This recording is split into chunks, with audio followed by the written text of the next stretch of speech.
Hello there, my Twilight souls.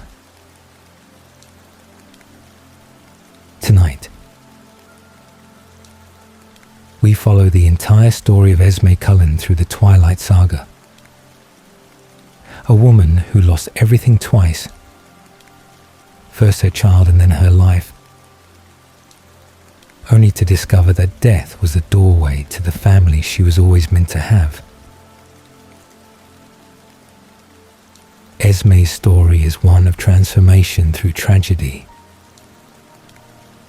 A broken soul who chose death over pain,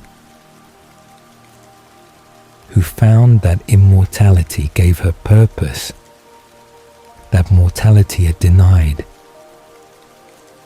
who built home and family from the ashes of loss that should have destroyed her completely. Before we start, I'd like to ask something of you guys. Please consider subscribing to help me reach 1,000 subscribers before the end of the year. Developing these theories requires deep research and careful dedication,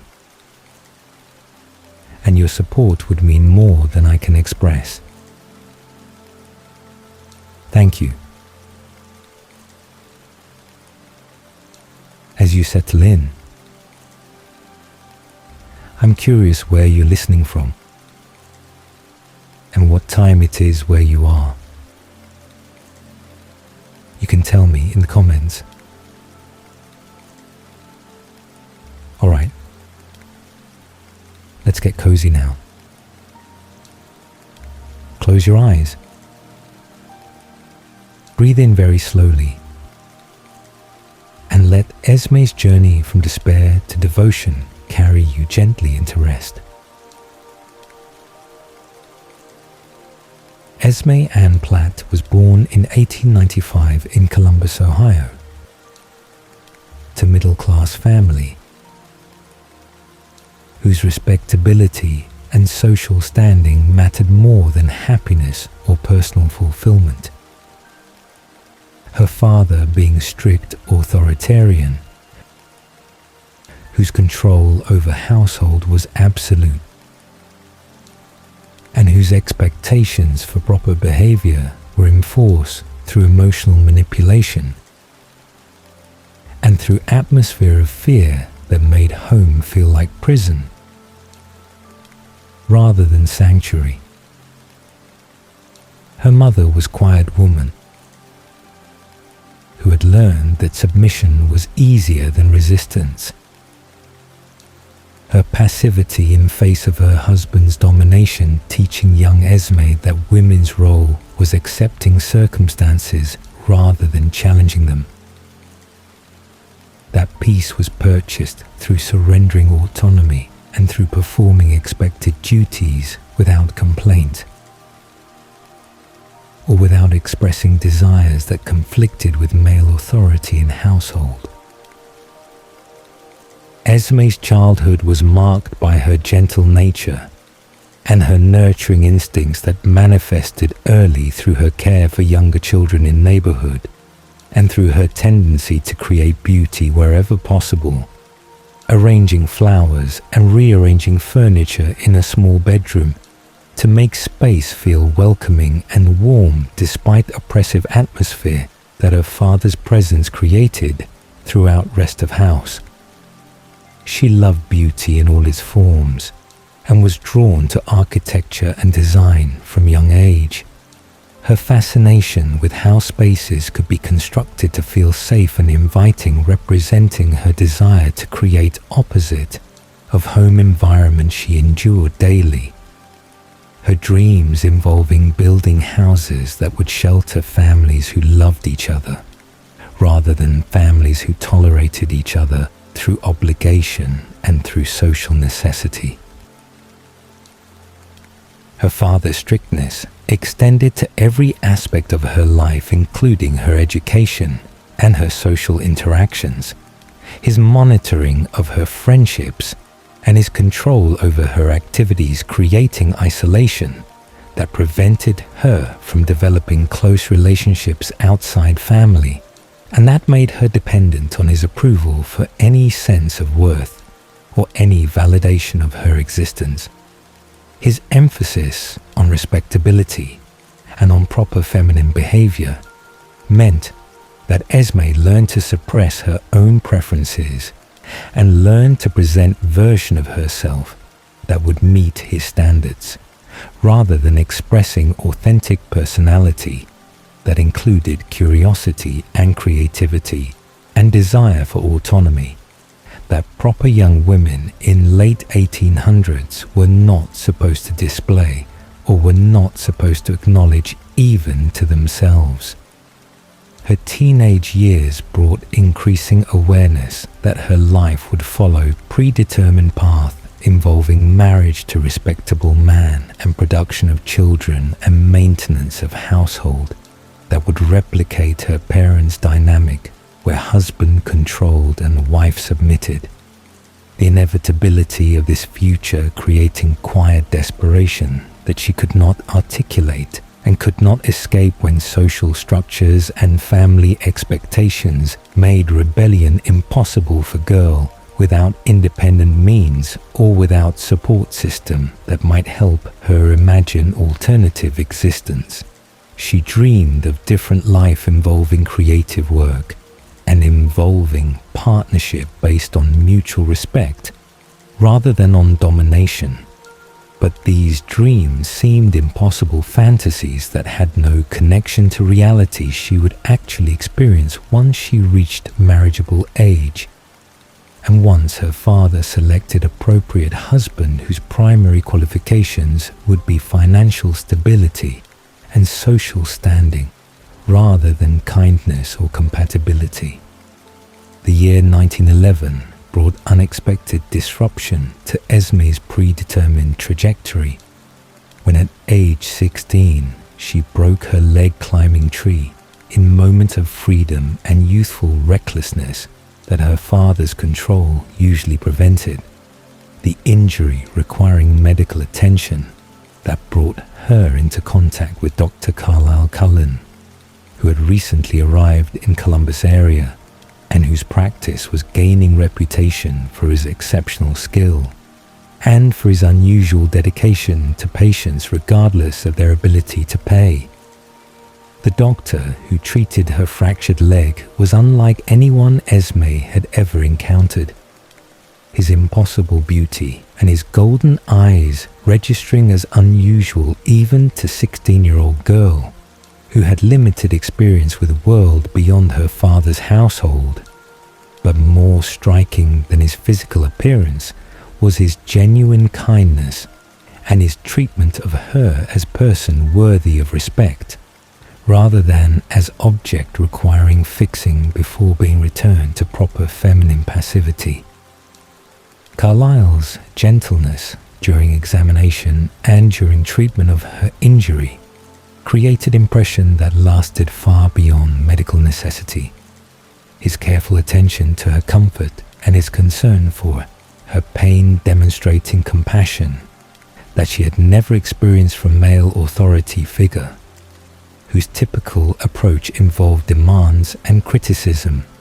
rather than care and consideration. He spoke to her directly rather than addressing all comments to her father who accompanied her to appointment. His acknowledgement of her as individual with thoughts and feelings, rather than as child requiring adult mediation representing respect that made her feel seen in ways she had never felt seen before. His questions about her interests and her dreams, showing genuine curiosity that her father had never displayed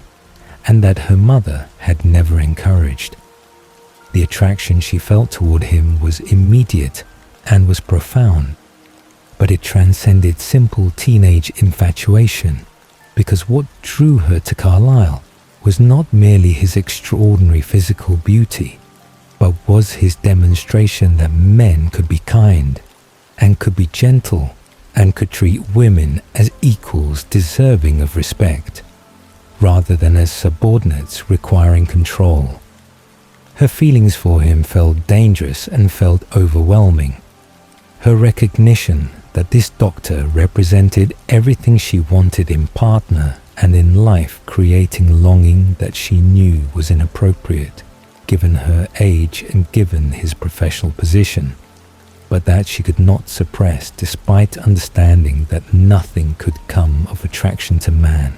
who was probably a decade older than her chronological age suggested, and who would soon leave Columbus for other medical opportunities in other cities. His departure from area occurred within months of treating her injury, his practice apparently being temporary position or being stepping stone to larger opportunities elsewhere. The loss of his presence in community creating grief that Esme recognized was disproportionate to their brief interaction, but that reflected her understanding that she had encountered possibility of different kind of relationship and different kind of life that would now remain forever out of reach.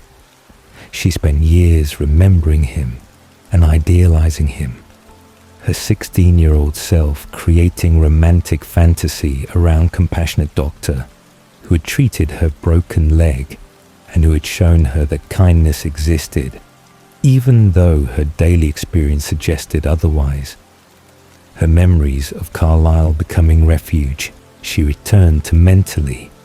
when her actual life became unbearable and when she needed reminder that goodness existed somewhere, even if not in her immediate circumstances. The years between 16 and 22 passed with increasing pressure from her father to accept suitable marriage proposal. His anxiety about her remaining unmarried beyond optimal age, creating tension that made home environment even more oppressive than it had been during her childhood. His emphasis on her duty to family and his insistence that her preferences were irrelevant compared to social expectations, wearing down her resistance through constant repetition and through threats that she would bring shame on family if she remained spinster dependent on parents' support into her 20s. The suitors he approved were uniformly men whose primary appeal was their financial stability and their social standing, their personalities, and their treatment of Esme being irrelevant considerations in her father's assessment of their suitability as husbands who could provide proper establishment for daughter whose own desires he had never considered important enough to consult about or to accommodate in his planning for her future. Charles Evenson appeared to be perfect candidate, according to her father's criteria, his position and his prospects making him exactly type of husband that respectable middle-class family would celebrate securing for daughter, whose marriage would reflect well on family status and would fulfill parental obligation to see daughter properly settled. Charles's courtship was correct and was proper. His behavior during supervised visits being charming and being attentive in ways that impressed Esme's parents, and that should have impressed Esme herself if she had not been comparing every interaction with him to her idealized memories of Dr. Carlisle Cullen, whose kindness and whose genuine interest had shown her what authentic care looked like compared to Charles's performed courtship that felt calculated rather than feeling spontaneous. Esme's recognition that she did not love Charles and that she actively felt uncomfortable around him despite his correct behavior should have been reason to refuse his proposal, but her father's pressure and her mother's example of submission and her understanding that refusing suitable match would create family crisis made acceptance seem like only viable option, even though her instincts were warning her that Charles was not what he appeared to be during courtship phase. Her engagement in 1917 felt like sentencing rather than feeling like celebration. Her recognition that she was choosing lifetime commitment to a man she did not love because social pressures and family expectations made refusal impossible, creating despair that she hid behind appropriate feminine performance of gratitude and excitement about upcoming marriage. The wedding occurred later in 1917 when Esme was 22 years old, the ceremony being everything her parents wanted and everything Charles wanted, but nothing that Esme herself would have chosen if her preferences had mattered to anyone involved in planning or in executing an event that was supposed to represent beginning of her adult life and beginning of her happiness. The marriage was disaster from wedding night forward. Charles's charming facade disappearing immediately once legal bonds were secured, and once his ownership of wife was established through marriage contract that gave him rights over her person and her property and her future that she could not challenge or could not escape without social disgrace and without financial ruin that would affect her entire families standing in community. His violence began almost immediately with criticism and control that escalated to physical abuse within weeks of marriage. His transformation from charming suitor to violent husband being so complete and so rapid that Esme questioned whether she had imagined his earlier kindness or whether his courtship behavior had been entirely calculated performance designed to secure a wife who could then be dominated without pretense or without need to maintain false persona that had served its purpose once marriage vows were exchanged. The bruises he inflicted were carefully placed where clothing would hide them. His strategic approach to violence demonstrating that his abuse was calculated rather than being crimes of passion. His control extending to every aspect of her existence, including her clothing and her activities, and her rare interactions with family members who might notice her deteriorating condition and might question whether marriage was as successful as Charles claimed it was. Esme's isolation increased as Charles systematically cut her off from friends and from family members whose influence he viewed as threatening to his absolute control over wife, whose autonomy he considered non-existent once marriage gave him legal and social authority over her person. Her attempts to seek help or to confide in her mother about abuse were met with advice to be better wife and to submit more completely to husband's authority. Her mother's response reflecting common understanding that married women's suffering was private matter and was probably a result of wife's failures rather than being husband's fault, when proper wifely behavior should prevent male violence through adequate submission and adequate performance of domestic duties. The shame Esme felt about her situation was compounded by social messaging that domestic violence was wife's problem to solve through better behavior rather than being husband's crime, requiring intervention or requiring escape routes that society did not provide for women whose marriages were destroying them. The years of abuse created psychological damage that went beyond physical injuries, her sense of self eroding under constant criticism and constant violence that taught her she was worthless and was deserving of punishment that Charles administered whenever his mood dictated or whenever her behavior failed to meet impossible standards that shifted according to his convenience. Her dreams of creating beautiful homes and having loving families seemed like cruel jokes when her actual home was prison, and when idea of bringing children into Charles's household seemed like condemning innocence to same abuse she endured daily. Her recognition that she would never have family she had dreamed about creating grief that was almost worse than physical pain, because it represented death of hope that had sustained her through years of unhappy childhood and unhappy marriage. The discovery of pregnancy in 1920 brought complicated feelings, including terror at being tied permanently to Charles through child,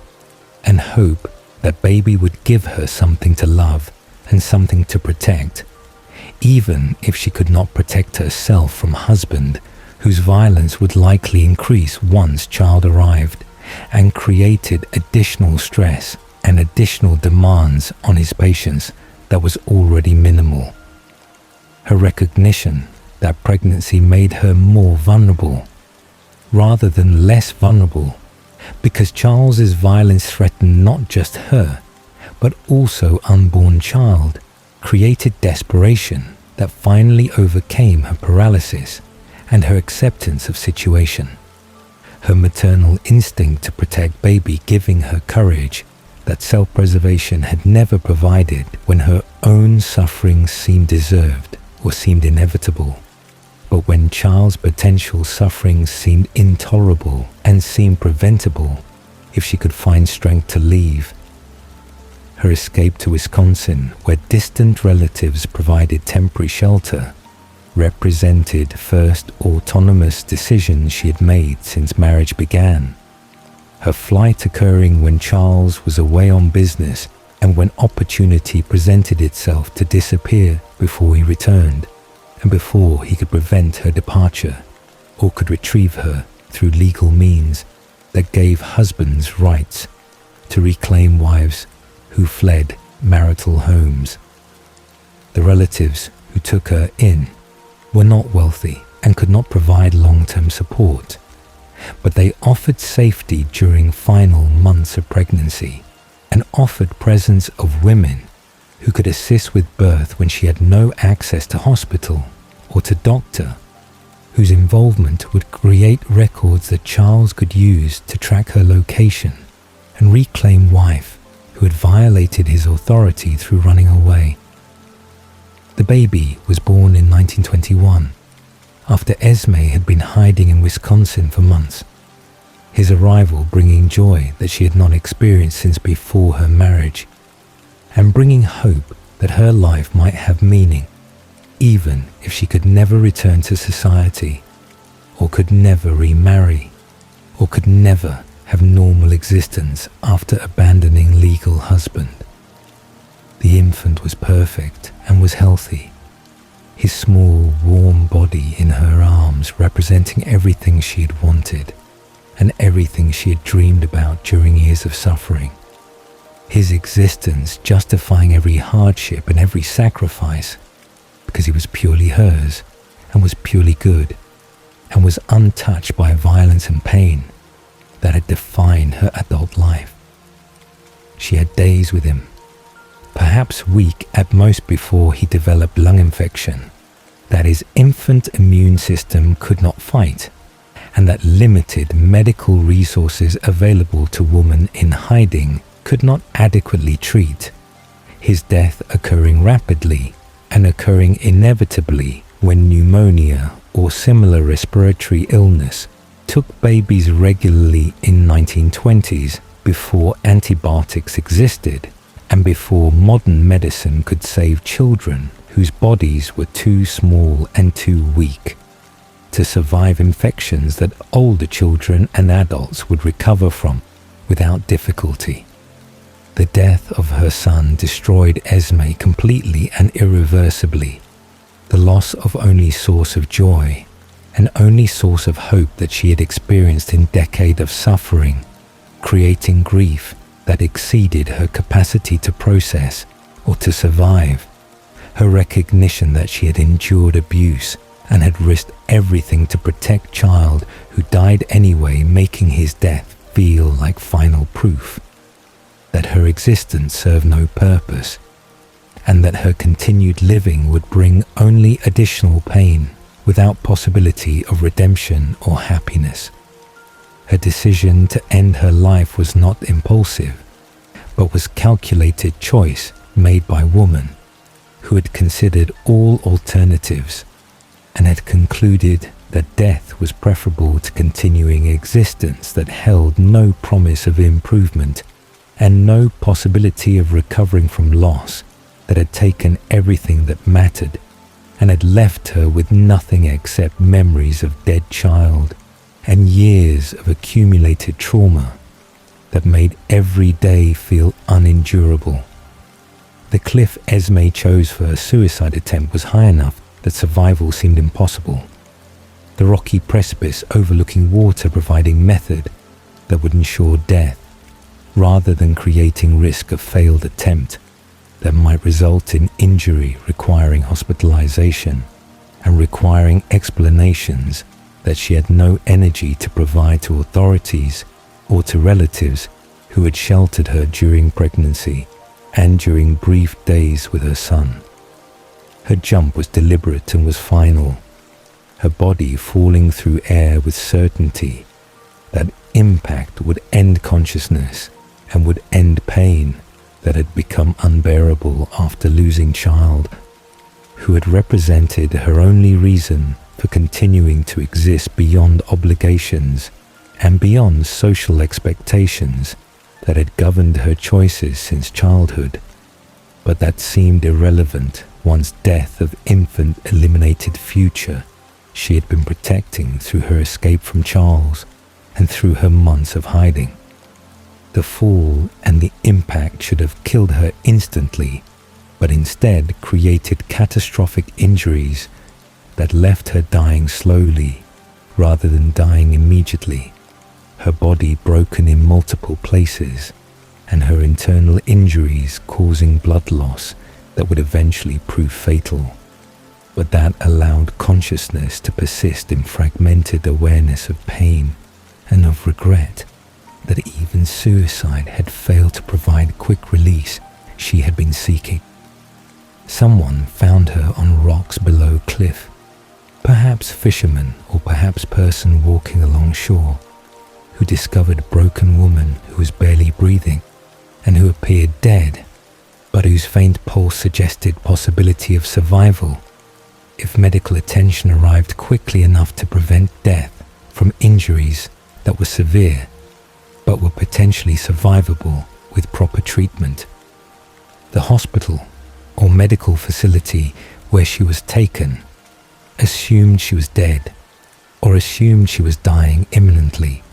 her vital signs being so weak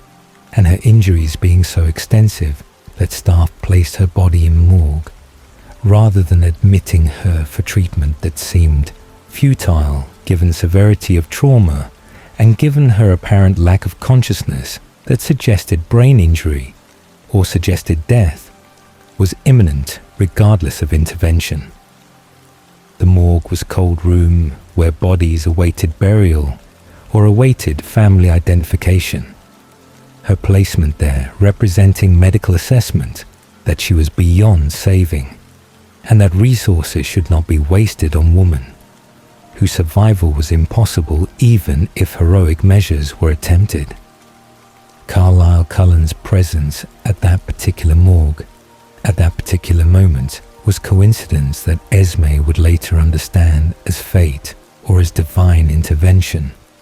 His work at hospital or his visit to facility, bringing him into contact with body that should have been corpse, but that his vampire senses detected still contained faint spark of life that human medical staff had missed in their assessment. His recognition of young woman he had treated decade earlier for broken leg was immediate despite years that had passed and despite injuries that had altered her appearance, his perfect vampire memory allowing him to recall 16-year-old girl whose gentle nature and whose obvious unhappiness had touched him during brief medical interaction that he had not forgotten, even though century of existence had provided countless similar encounters with patients whose lives intersected his temporarily before continuing along paths he would never know about. His examination revealed that her heart was still beating with imperceptible rhythm, her body's system shutting down gradually, rather than having stopped completely. Her consciousness perhaps absent, but her biological functions persisting in ways that meant she was dying rather than being dead, and that intervention might save her if intervention involved vampire transformation rather than human medical treatment that would only prolong dying process without actually preserving life. The discovery that she had sought death through jumping from cliff created ethical complication that Carlyle's typical transformation decisions did not involve, his usual practice being to offer choice to dying individuals who wanted to live and who would accept vampire existence as alternative to death. But Esme's suicide attempt suggested she had actively chosen death over continued human existence, and that transforming her without consent might be violating her autonomy and her right to end life that had become unbearable. His decision to transform her anyway, despite ethical concerns, represented his hope that vampire existence might offer her possibilities that human life had not provided, and represented his recognition that something in her situation had driven her to suicide, rather than her possessing fundamental death wish that would make immortality torture rather than gift. His compassion and his loneliness and his memory of gentle 16-year-old girl influenced choice that was not entirely rational, but that was motivated by a combination of medical instinct to save lives and personal desire to offer second chance to someone who seemed to deserve better than brief, painful human existence ending in suicide at age 26. The transformation began with his bite injecting venom into her bloodstream,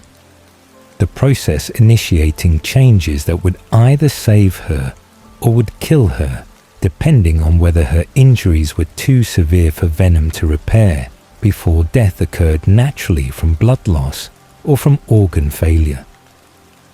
The 3 days of transformation burning consumed Esme's awareness in ways that made her injuries and her emotional pain seem insignificant compared to fire that spread through her veins and through her tissues as venom systematically rewrote her biology from human to vampire.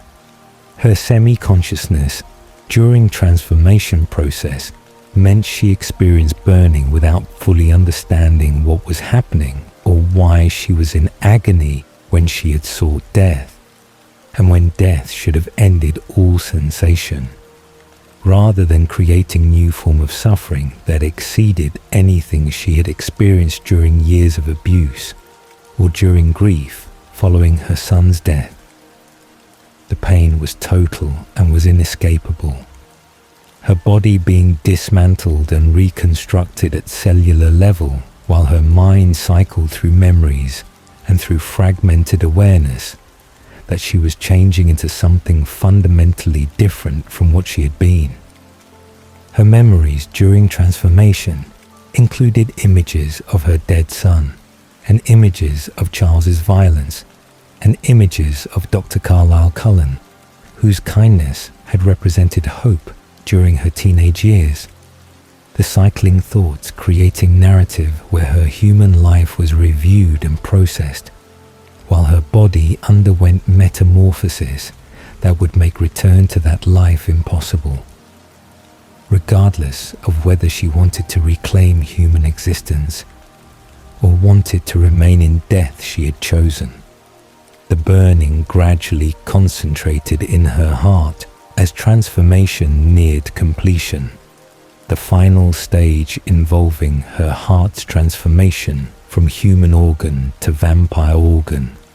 whose function would be different and whose cessation of beating would mark her official death as human and her official birth as vampire, whose existence would continue indefinitely unless violence or fire destroyed her immortal body. Her awakening on third day brought confusion and brought sensory overload as vampire senses activated and provided information about environment that human brain was not equipped to process. The colors and the sounds and the smells overwhelming her consciousness that was struggling to understand why she was alive when she had jumped from cliff seeking death, and why everything felt wrong and felt different in ways she could not immediately identify. Her first sight was Carlyle's face, hovering over her with expression of concern and hope, his beauty registering differently, now that her enhanced vampire vision allowed her to perceive details that human eyes had missed during their previous encounters. His golden eyes and his perfect features appearing even more extraordinary than her 16-year-old memory had preserved them. His gentle explanation of what he had done and what she had become was delivered with careful attention to her emotional state and with obvious anxiety about whether she would accept transformation or would hate him for preventing suicide that she had deliberately chosen as escape from life that had become unendurable. His description of vampire nature and his explanation of his own history and his admission that he had transformed her without consent because she had been dying and because he could not bear to let her die, created framework for understanding what had happened and created context for processing change that she had not chosen, but that had been imposed on her through his decision to save her life despite her attempt to end it. Esme's response surprised both herself and Carlyle when instead of anger or resentment, she felt immediate acceptance and felt gratitude that seemed irrational given that she had sought death and had been denied that death through his intervention. Her lack of rage at his violation of her autonomy reflected her recognition that something about being near him felt right in ways that nothing in her human life had felt right. Her teenage infatuation transforming into adult awareness that this vampire who had saved her twice represented possibility of existence that might justify continuing to live even though her human life had given her every reason to want death. His visible relief at her acceptance suggested he had feared her hatred and had feared creating another vampire who would resent eternal existence. His previous transformations apparently having taught him that gift of immortality was not always perceived as gift by those who received it without adequate choice or without adequate understanding of what vampire existence entailed. The early days of her vampire existence involved learning to manage new body and new senses and new thirst that was manageable but was present as constant background awareness of blood and of humans whose heartbeats she could hear and whose scent called to predatory instincts that Carlyle taught her to control through his vegetarian philosophy and through his example of century of resisting human blood, despite vampire nature being designed specifically for human predation. Her first hunts with Carlyle teaching her to track animals and to feed on wildlife rather than on humans created bond between Maker and created that transcended typical vampire relationships, his patience and his gentleness during her newborn phase, demonstrating care that she had never experienced from any male authority figure, and that made her transformation feel less like violation and more like rescue, even though he had prevented death she had chosen. Her adjustment to vampire existence was surprisingly smooth, given trauma of her human life, and given her recent suicide attempt. Her acceptance of immortality, reflecting recognition that being dead inside emotionally was different from being literally dead, and that vampire transformation had somehow reset her capacity to feel hope and to imagine future that might contain something besides pain and loss. Carlyle's presence was crucial to her willingness to embrace new existence. His obvious loneliness and his obvious need for companionship creating purpose where she had felt purposeless, and creating reason to continue existing when her human reasons had died with her infant son, who would remain forever lost regardless of how many centuries she continued living. The growing connection between them developed naturally across weeks and months of her newborn phase,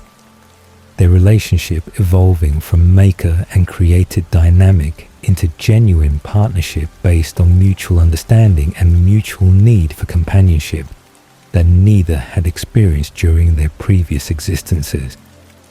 Her teenage infatuation transformed into adult love that was based on knowing him as person rather than idealizing him as fantasy. Her awareness of his goodness and his compassion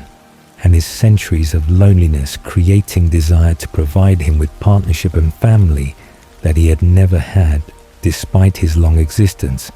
and his many attempts to create meaningful relationships with other vampires who shared his vegetarian philosophy. His careful restraint about pursuing romantic relationship reflected his concern about power imbalance between maker and newborn, and his worry that her feelings might be product of vampire bond, rather than being genuine choice made by autonomous individual who could consent freely to relationship without coercion or without gratitude distorting her judgment. Her assurance that she loved him genuinely, and that she had loved him since she was 16, and that transformation had not created her feelings, but had simply allowed her to express them without human limitations or human circumstances preventing their union, created permission for him to acknowledge his own feelings that had existed since he had first met her, but that professional ethics and age difference had made inappropriate to express when she was human teenager, and he was vampire appearing to be adult man. Their eventual acknowledgement of love, and their decision to build life together as partners, rather than simply as maker and created represented beginning of Esme's true existence. Her recognition that suicide attempt had not ended her life,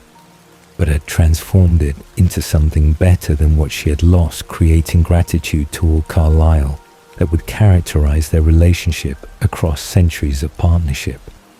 Her understanding that she had needed to die as human in order to live as vampire gave meaning to suffering and gave purpose to losses that had seemed meaningless when she was drowning in grief and in despair that human existence had created through years of abuse and through death of her child. The courtship between Esme and Carlyle was unconventional by any standard. Their relationship developing between two vampires who had eternity to learn each other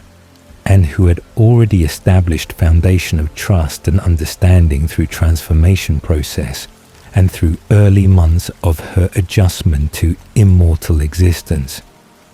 Their connection transcended typical romantic progression because they had skipped human dating rituals and human uncertainty about compatibility. Her transformation creating bond that was partially supernatural through maker and created connection, but was primarily emotional through genuine recognition of each other as partners who could provide what the other needed most desperately after centuries of his loneliness and after decades of her suffering during human existence that had taught her what love should not be through experiencing marriage that was prison rather than partnership. Carlyle's revelation of his complete history provided context for understanding man, who had saved her life twice. His story beginning in 1640s in London,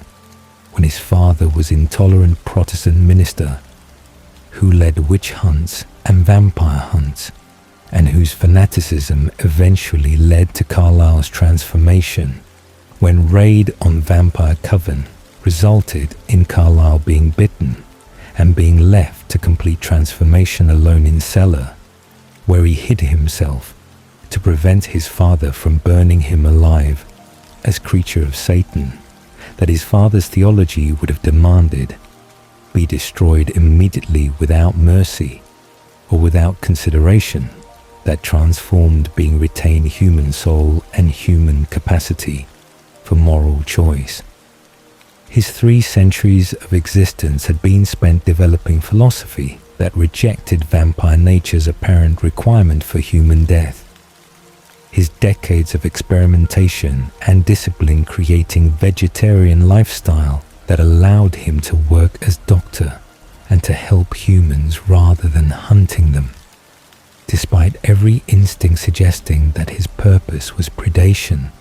and that resisting bloodlust was fighting his own design specifications that had optimized vampire physiology for human hunting. His loneliness across those centuries was profound and was central to understanding why Esme's presence mattered so completely. His attempts to create companionship with other vampires having failed repeatedly when others could not maintain his dietary restrictions or could not share his values about preserving human life and about living among humans as protector rather than as predator, whose existence was justified through power and through taking whatever vampire nature suggested was rightfully theirs, including human lives and human blood. His existence had been solitary wandering from city to city and from country to country, his work as physician providing purpose, but not providing emotional connection or providing family structure that would make immortality feel like blessing rather than like extended isolation, punctuated by brief professional relationships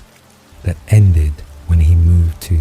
prevent humans from noticing his lack of aging or noticing his supernatural capabilities that careful control usually concealed,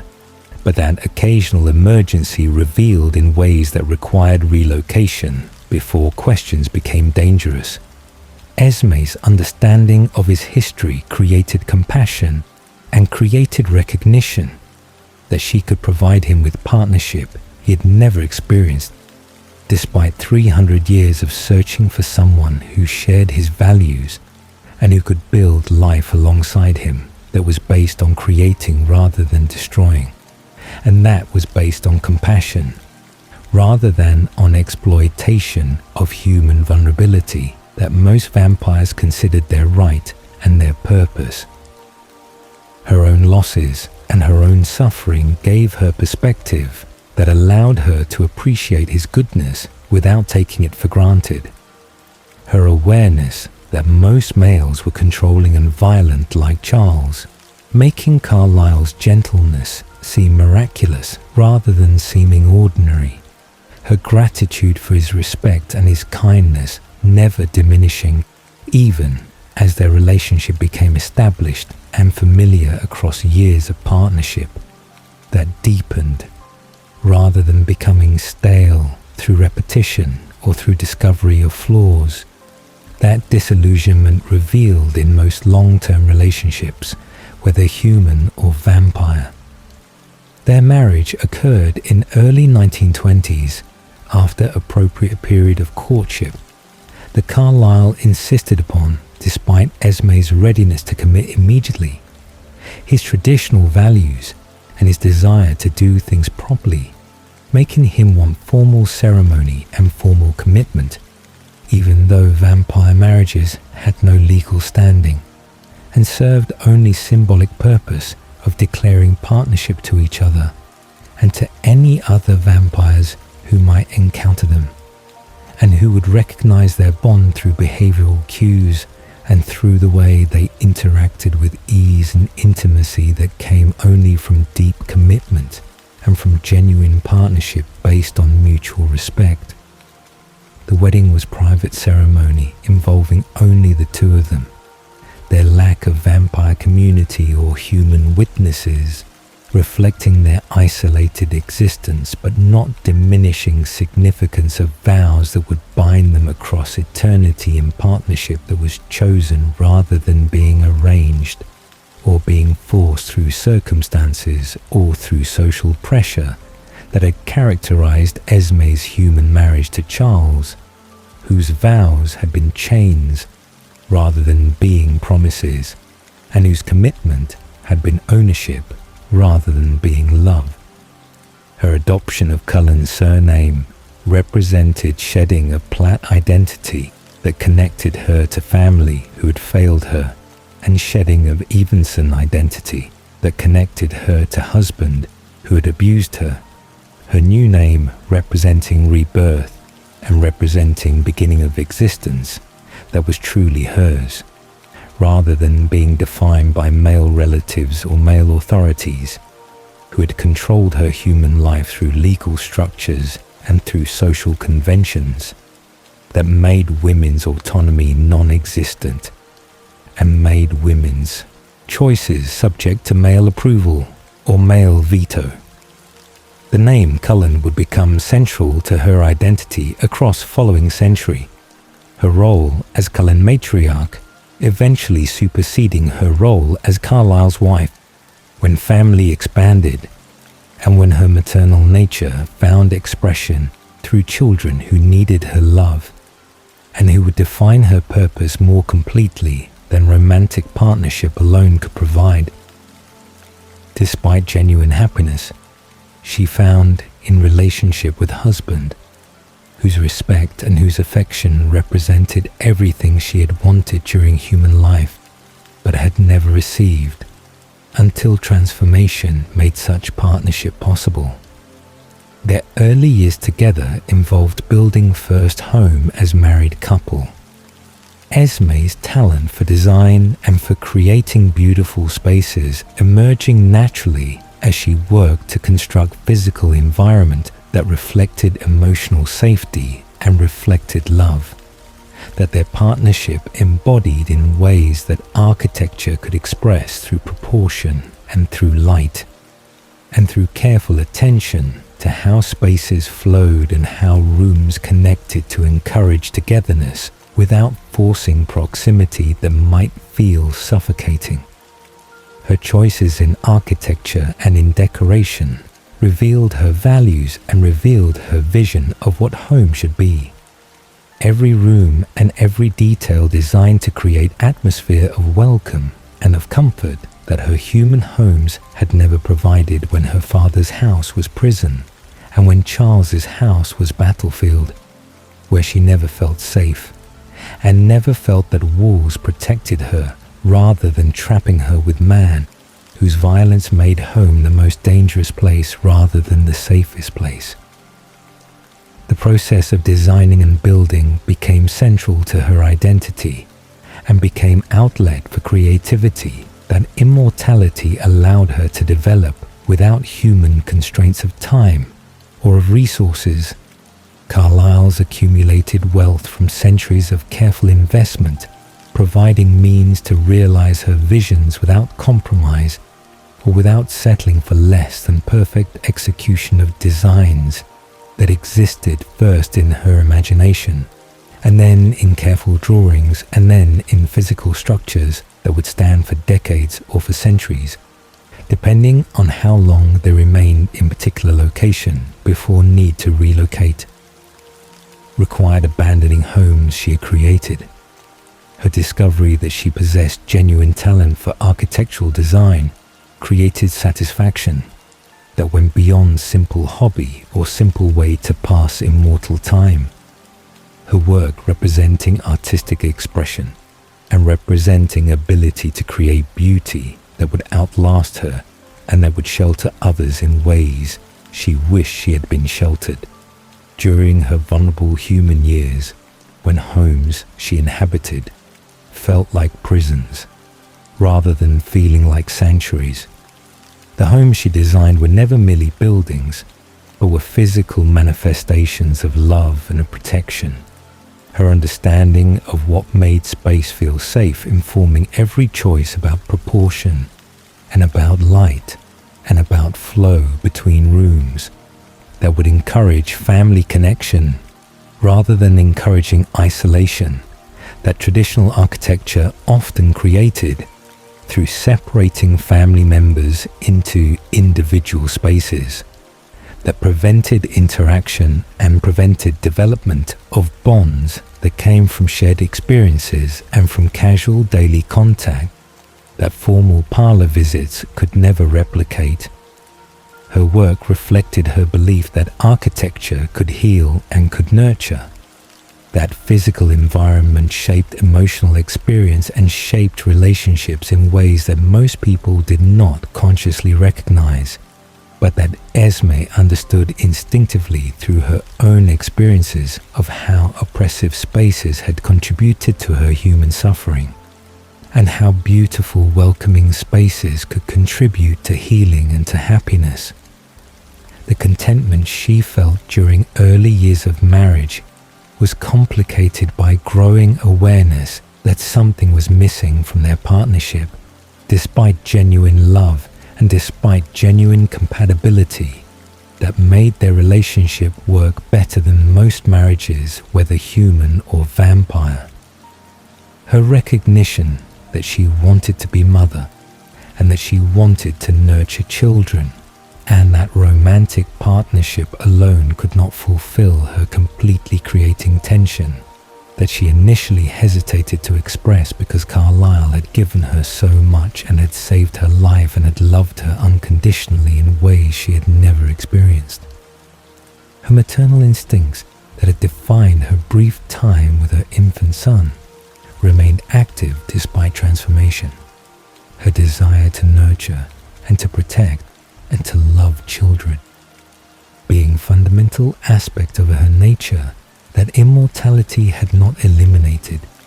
even though vampire transformation had made biological motherhood impossible through ending her fertility and through making her body incapable of sustaining pregnancy or sustaining human life that required warmth and growth that vampire crystalline structure could not support. Her discussions with Carlyle about possibility of creating family through transformation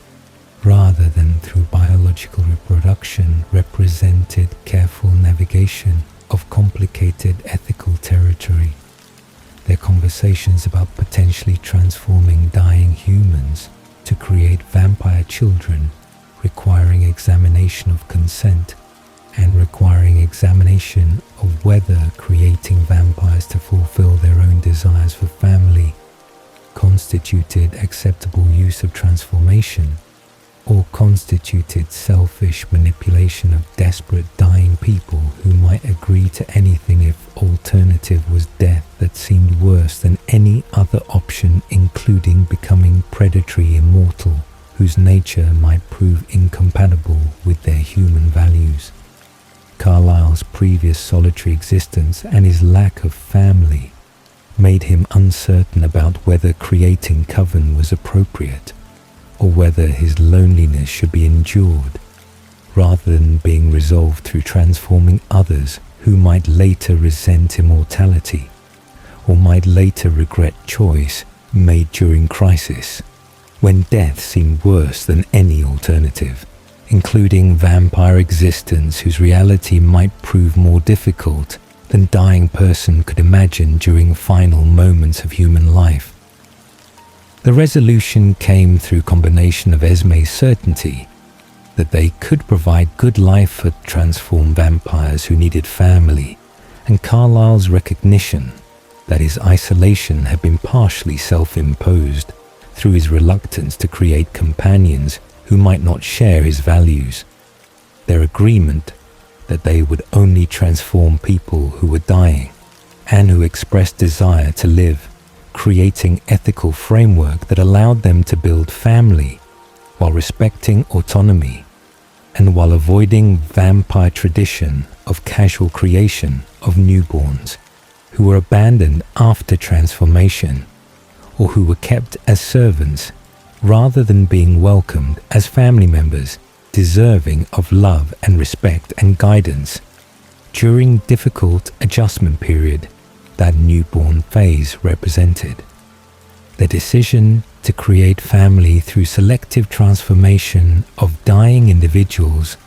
who wanted to live represented compromise between Carlisle's ethics and Esme's maternal needs. Their shared commitment to giving transformed vampires best possible existence, making family creation feel purposeful rather than feeling selfish when each new member would gain immortality and would gain family rather than dying alone and unmourned. Edward Cullen's transformation in 1918 during Spanish influenza epidemic represented first expansion of their family unit. The dying teenage boy, whose mother begged Carlisle to save him through any means necessary, providing opportunity to test their theoretical discussions about creating family through practical application of transformation for someone who needed saving and who had expressed through his mother's plea desire to continue living despite terminal illness that was killing him, along with millions of others during pandemic that overwhelmed medical systems and that made doctors helpless witnesses to mass death they could not prevent through available treatments. Esme's immediate maternal love for Edward, despite his newborn volatility and despite his chronological age being older than her human age had been, at death demonstrated that her nurturing instincts transcended biological relationship or transcended logical assessment of who deserved mothering, when her heart simply expanded to include son, who needed mother and who had lost his human mother to same epidemic that would have killed him without Carlisle's intervention and without Elizabeth Mason's dying request that doctor save her son by any means necessary. The adjustment to being mother to vampire son involved learning to provide guidance and provide love to being whose capabilities exceeded hers in some ways through his telepathic gift that allowed him to read thoughts of everyone around him, and whose intelligence and whose adult reasoning suggested he might not need parenting from woman, who had minimal experience and who had lost her only biological child after mere days of motherhood.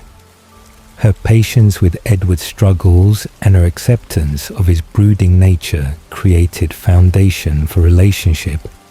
that would sustain a cross-century of partnership. Her role as his mother never wavering, despite his sometime resistance to authority or to guidance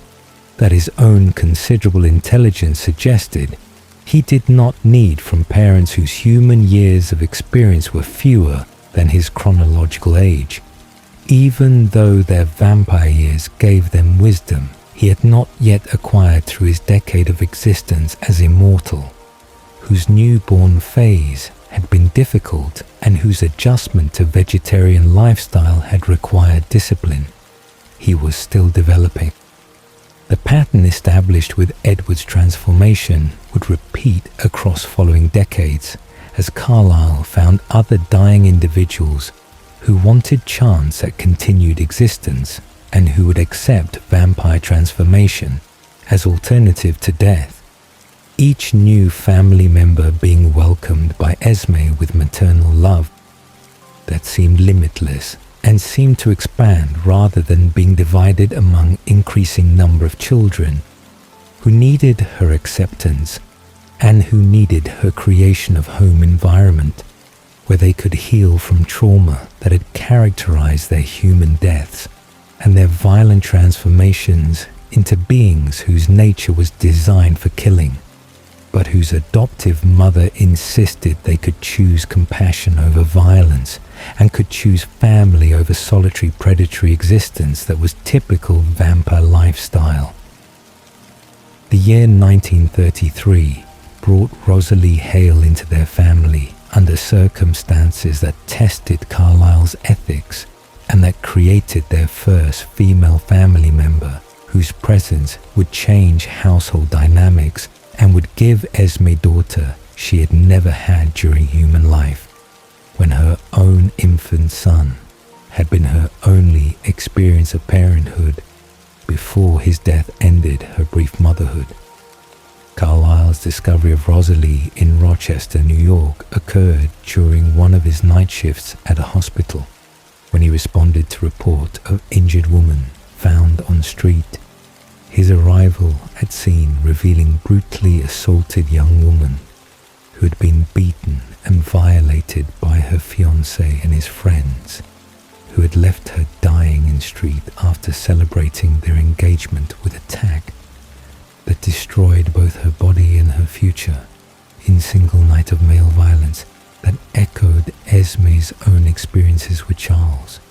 and that made Rosalie's story resonate with their adoptive mother in ways that Edward's transformation had not. Carlisle's decision to transform Rosalie without her explicit consent represented departure from their established ethical framework, requiring expressed desire to live, his choice being motivated by recognition that her beauty and her youth and her obvious potential deserved chance at continued existence, even though she was unconscious and could not consent to transformation that would change everything about her existence and would make her immortal predator whose nature might prove incompatible with peaceful life that Cullens had built. His carrying her from street to location where he could complete transformation without witnesses demonstrated his commitment to saving her despite ethical complications, his understanding that letting her die would be choosing passivity over action and would be allowing male violence to claim another victim, when his intervention could prevent her death, even though intervention would create vampire whose feelings about transformation might include rage at being made immortal against her will. Esme's immediate welcome of Rosalie, despite uncertain circumstances surrounding her transformation, reflected maternal instinct that saw damaged young woman who needed protection and who needed family, rather than seeing ethical dilemma or seeing potential danger that newborn vampire with legitimate grievances might represent to their household peace. Her recognition that Rosalie had been victim of male violence created instant empathy and created desire to provide safety and provide healing that Rosalie would need during adjustment to vampire existence that had been forced upon her without choice and without preparation through transformation that saved her life. But that also took away everything she had known and everything she had planned for future that would never exist. Now that she was immortal, being whose human dreams of marriage and children were permanently impossible. The early weeks of Rosalie's vampire existence were characterized by rage and bitterness that manifested in her hostility toward Carlisle, who had transformed her, and in her resentment toward vampire nature that had saved her life, but that had also taken away her humanity and her reproductive capacity and her ability to age and marry and have normal human experiences that she had been anticipating before her fiancé's betrayal and her assault destroyed her human future. Her beauty as vampire exceeded even her extraordinary human beauty, her transformation enhancing features that had already been remarkable and creating supernatural perfection that made her perhaps most beautiful vampire in existence, but that provided no comfort when beauty had been weapon used against her during human life, and when enhanced beauty felt like curse rather than blessing. Esme's patient support during Rosalie's difficult adjustment period involved listening to rage and accepting blame and providing steady maternal presence that did not demand gratitude or demand acceptance of transformation, that Rosalie had legitimate reason to resent. Her understanding of what it meant to be woman, whose choices had been taken away by male authority figures who assumed they knew better, created connection between them that transcended their maker and newborn relationship, or their mother and daughter dynamic. Their shared experience of male violence and male control, creating bond that Edward could not understand despite his telepathy giving him access to their thoughts, and despite his genuine compassion for Rosalie's suffering. Rosalie's revenge against her attackers occurred with Carlisle's reluctant permission and with Esme's quiet support. Her systematic hunting and killing of fiancé and his friends who had assaulted her, representing justice the human legal system would never provide, and representing reclamation of power that assault had taken from her when she was a helpless human victim, whose testimony would have been dismissed, or whose reputation would have been destroyed through victim blaming, that characterized treatment of assault survivors in 1930s. Her careful execution of revenge that avoided creating exposure risk, and that involved theatrical elements, including wearing wedding dress to confront her fiancé, demonstrated intelligence and demonstrated control that was remarkable for newborn vampire whose emotions were typically overwhelming and whose behavior was typically impulsive rather than calculated. Esme's non-judgmental acceptance of Rosalie's choices regarding revenge reflected her understanding that healing sometimes required action rather than passive acceptance of injustice.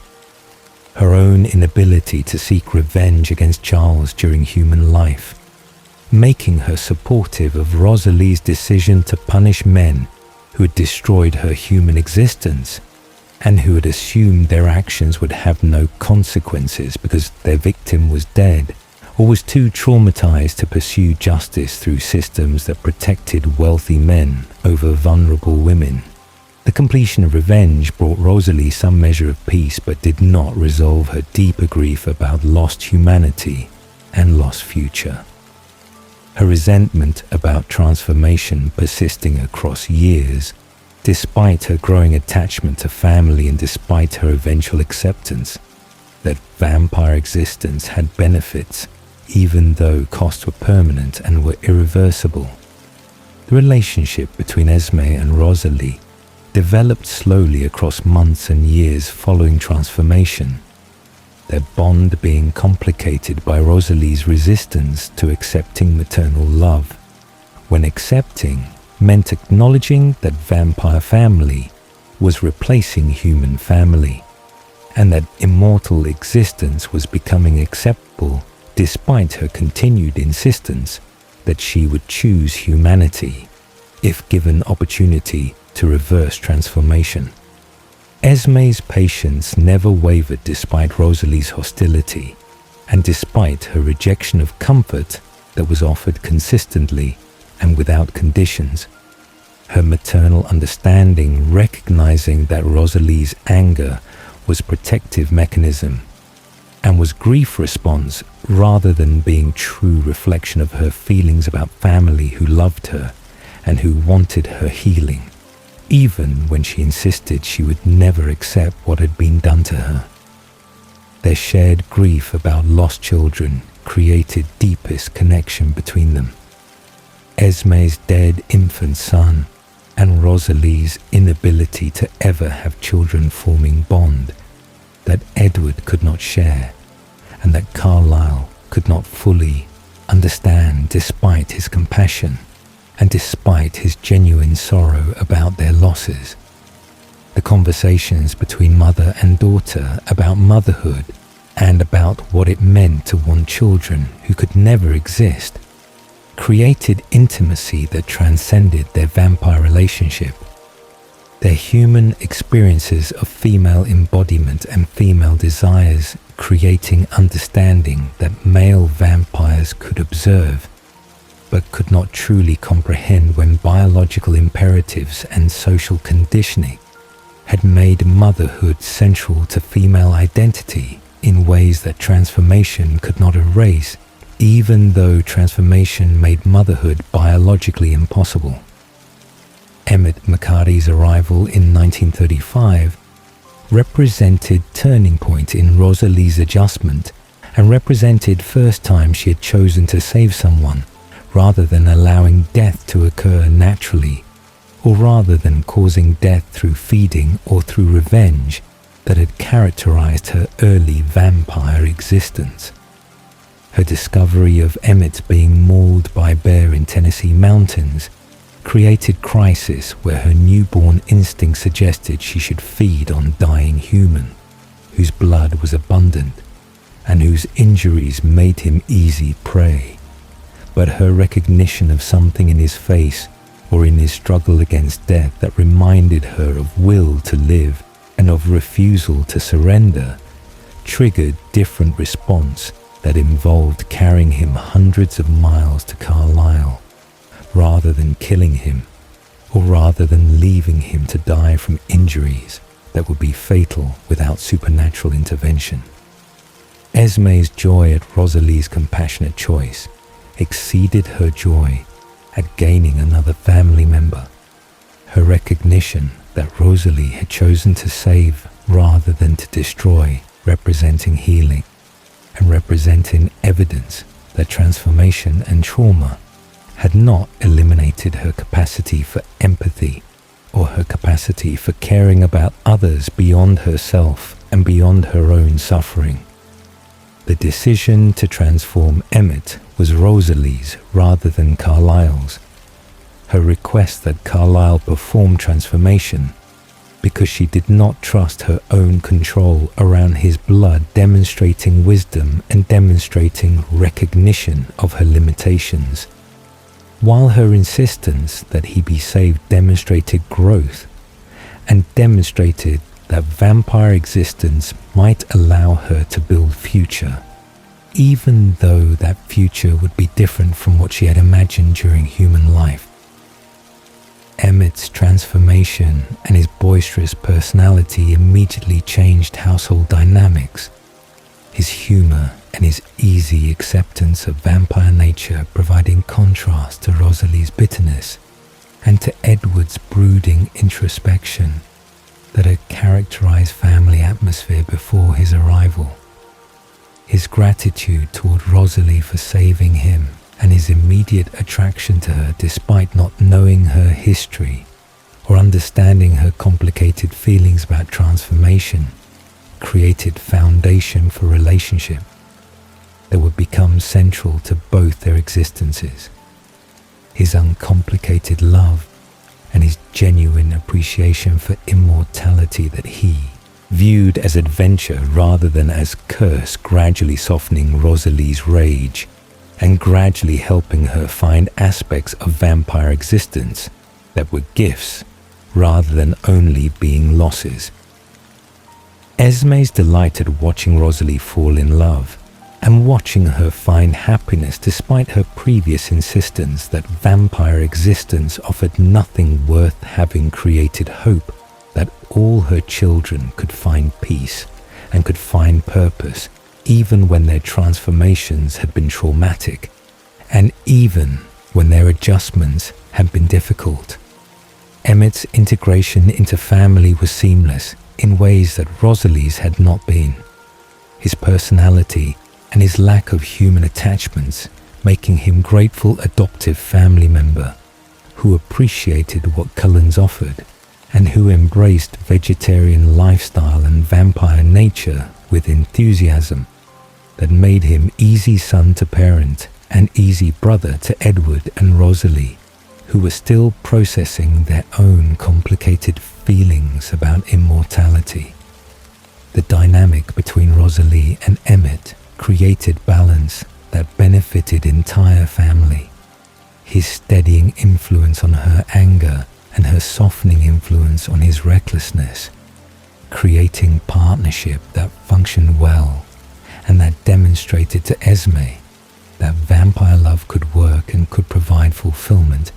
even though biological children and human experiences were impossible. Their relationship also provided Rosalie with purpose beyond her own survival and beyond her own grief. Her protective love for Emmett and her fear of losing him, creating investment in future and creating reason to embrace immortality that she had previously resented, because immortality with Emmett seemed preferable to mortality without him. Even though she would never stop grieving lost humanity and lost possibility of biological children who would forever remain fantasy rather than reality. The family of four that existed between 1935 and 1950 established patterns and established relationships that would define Cullen family structure across following decades. Esme's role as mother being central to keeping them connected and keeping them functioning as unit rather than as collection of individuals who happened to share residence and happened to share dietary choices.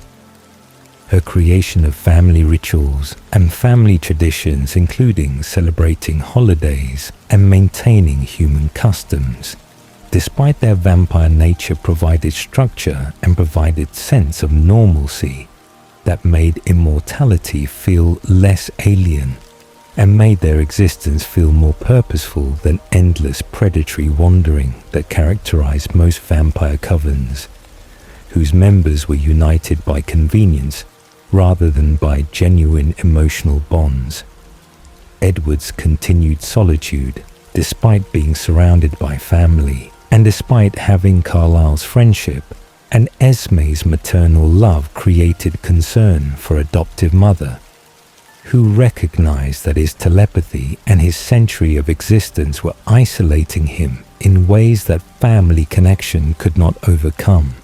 His ability to read thoughts making genuine intimacy difficult when he knew everyone's secrets and knew everyone's private thoughts that they would never voice, but that his gift made accessible without their consent. Rosalie and Emmett's obvious happiness in their partnership highlighted Edward's loneliness and highlighted his need for romantic connection that he had not found despite decades of searching and despite encountering countless vampires and humans whose minds were open to his reading, but whose consciousness revealed no one who could be true partner for telepath, whose gift prevented mystery and prevented discovery that was essential to falling in love. Esme's hope that Edward would eventually find someone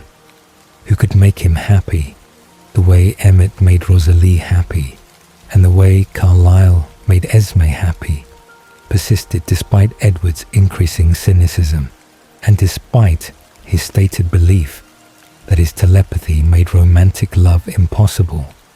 when knowing every thought and knowing every hidden motive destroyed illusion and destroyed possibility of genuine connection that required not knowing everything about partner and required some degree of mystery that his gift eliminated completely. Her maternal faith in his eventual happiness and her belief that someone would come along who would be right for him despite his gift, or perhaps because of his gift, sustained her through decades of watching him remain alone while his siblings found partners and found fulfillment that he seemed incapable of experiencing. The year 1950 brought unexpected expansion to their family when Alice Cullen arrived with Jasper Hale, neither of them having been transformed by Carlisle, and neither having previous connection to family beyond Alice's visions that had shown her future with them, and had shown her that Cullens were family she was meant to find after decades of searching based on precognitive information that came from gift she did not understand and could not control, but that had guided her across country toward destiny that her visions insisted was inevitable. Her arrival at their door with confidence and with certainty that she belonged despite being complete stranger to everyone except in her own visions demonstrated personality that was sunny and optimistic in ways that would transform family dynamics and would bring energy and enthusiasm that their household had been lacking despite genuine love and genuine connection between existing members. Alice's explanation that she had been searching for them for years and that her visions had shown her joining their family and living with them permanently created immediate acceptance from Esme, whose maternal instinct recognized damaged young woman who needed family and who had been alone for too long without protection or without guidance that a newborn vampire required during early decades of existence. Her mysterious past and her complete lack of human memories created complications because her transformation circumstances were unknown and her human identity was lost to amnesia that had resulted from her time in asylum, where she had apparently been institutionalized for visions that humans interpreted as insanity, rather than recognizing as supernatural gift that predicted future with accuracy that should have been impossible. The asylum records that Alice had researched in an attempt to learn about her past revealed that she had been committed by family who could not cope with daughter, whose visions and whose odd behavior made her seem mentally ill. Her years in institution involving treatments including electroshock therapy that had damaged her memories and had created gaps in her consciousness. That transformation had not repaired despite vampire memory typically being perfect and typically preserving every human experience with crystalline clarity. Her transformation by vampire who worked at asylum and who had transformed her to save her from Tracker, who was hunting her, created additional mystery because her maker had disappeared immediately after transformation and had left no explanation and had provided no guidance during her newborn phase. That she had survived alone through combination of her visions showing her how to hunt and her natural optimism that insisted everything would work out despite her isolation. Esme's immediate maternal protectiveness toward Alice. Despite Alice's apparent capability and despite her cheerful demeanor that suggested she did not need mothering reflected recognition that someone who had lost all human memories and who had no connection to past or to identity deserved family, who would create new history and would create new identity based on who she was as vampire, rather than on who she had been as human, whose name and whose family and whose entire existence before transformation were erased through combination of institutional abuse and through vampire transformation, that typically preserved memories, but that, in Alice's case, had eliminated everything that came before her awakening, as newborn vampire alone and confused, and guided only by visions that showed her future without explaining her past. Jasper Whitlock Hale's presence alongside Alice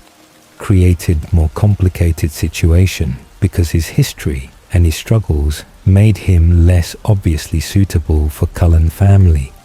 whose vegetarian lifestyle and whose peaceful existence contradicted everything about Jasper's vampire experience that had been violent and had been traumatic in ways that made Edward's and Rosalie's transformations seem gentle by comparison.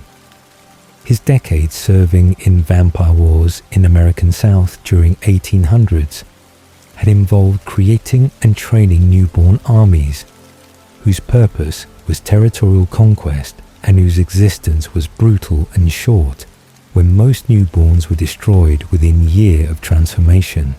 after serving purposes of vampire warlords who viewed them as disposable weapons, rather than as individuals deserving of continued existence or deserving of family bonds. His escape from southern wars and his wandering period before meeting Alice had involved feeding on humans without restraint and without developing attachments or developing purpose beyond survival. His empathic gift that allowed him to feel and manipulate emotions of everyone around him,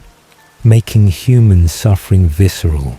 and making killing feel intimate in ways that other vampires did not experience because they could ignore or could rationalize away human pain, that Jasper felt directly through his supernatural connection to emotional states of his prey. His century of violence and his century of experiencing human terror and human death through his empathic connection had damaged him psychologically in ways that made adjustment to peaceful vegetarian lifestyle seem impossible, when his entire vampire existence had been defined by killing and by military discipline that had made compassion seem like weakness rather than like strength. Alice's absolute certainty that Jasper could succeed at vegetarian lifestyle despite his history and despite his obvious struggles created foundation for his attempt to change patterns that had characterized his first century of vampire existence. Her visions showing futures where he lived peacefully with Cullens and where he found redemption and found purpose beyond violence that had been his only experience of vampire community. Her love for him and her unwavering belief in his capacity for change, despite all evidence suggesting that vampire who had killed thousands and who had spent centuries in violence could not simply adopt peaceful philosophy, represented faith that Esme recognized and that Esme supported even when Jasper's frequent failures and his frequent slips back into human feeding created legitimate concerns about safety and about whether his presence endangered family, who had never dealt with member whose control was so tenuous and whose adjustment was so difficult. Esme's patience with Jasper's struggles exceeded what seemed reasonable or what seemed safe. Her maternal instinct to nurture and to support overriding practical concerns about danger, that his presence created an overriding family member's legitimate worries, that his inability to maintain vegetarian lifestyle might eventually result in exposure, or might eventually create situation where human would be killed and family's careful secrecy would be threatened. Her understanding that Jasper's empathic gift made bloodlust harder rather than easier because he felt human emotions and felt human fear directly through supernatural connection that amplified temptation rather than diminishing. It created compassion and created recognition that his struggles were not moral failures, but were consequences of gift that made vegetarian lifestyle exponentially more difficult for him than for other family members whose hunting involved physical sensations, but not emotional connection to prey. Her support manifested through creating a home environment that minimized his triggers, and that provided him with strategies for managing his gift and managing his thirst, including avoiding crowded human spaces and maintaining distance from humans whose emotional states might overwhelm his control. When anxiety or fear or anger created emotional atmosphere that his empathic gift forced him to experience as though emotions were his own. Her gentle encouragement without judgment when he slipped and fed on humans,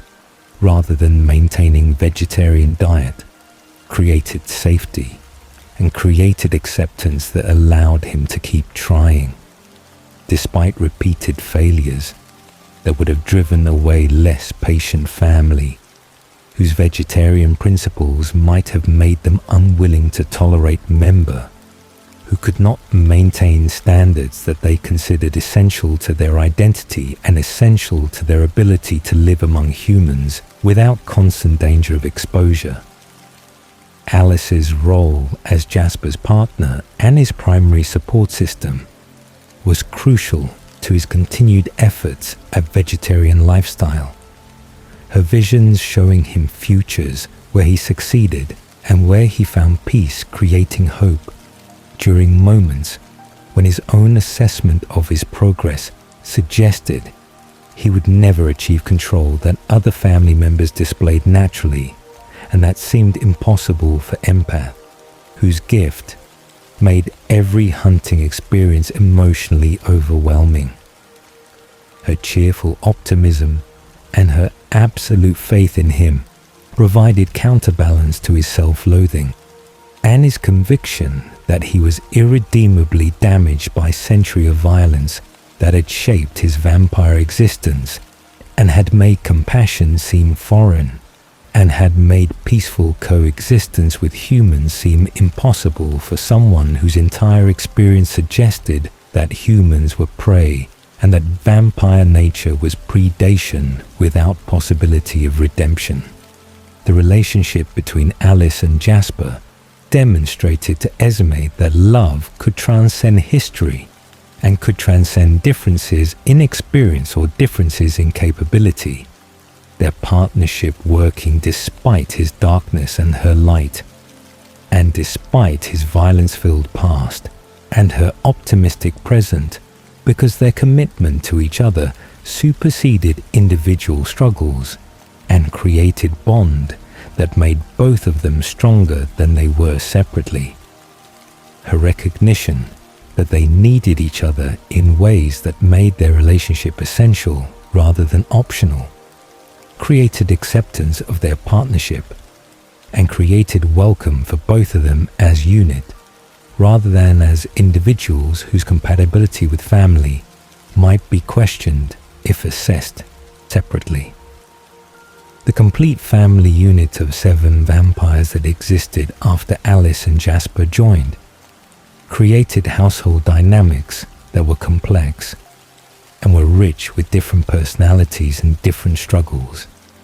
that Esme's maternal presence helped navigate and helped balance through her creation of a home environment where everyone felt valued and everyone felt accepted despite their various difficulties and their various needs. Edward's telepathy and Alice's precognition and Jasper's empathic manipulation created supernatural atmosphere where privacy was limited and where emotional states were visible and where futures were known before they occurred. The combination of gifts making family interactions complicated, but also making family unusually close because secrets were difficult to maintain and because understanding each other was facilitated through supernatural awareness. Esme's role as emotional anchor for family, whose members possess powerful gifts and powerful personalities, became increasingly important as family expanded. Her lack of offensive supernatural ability, making her seem less powerful than her children,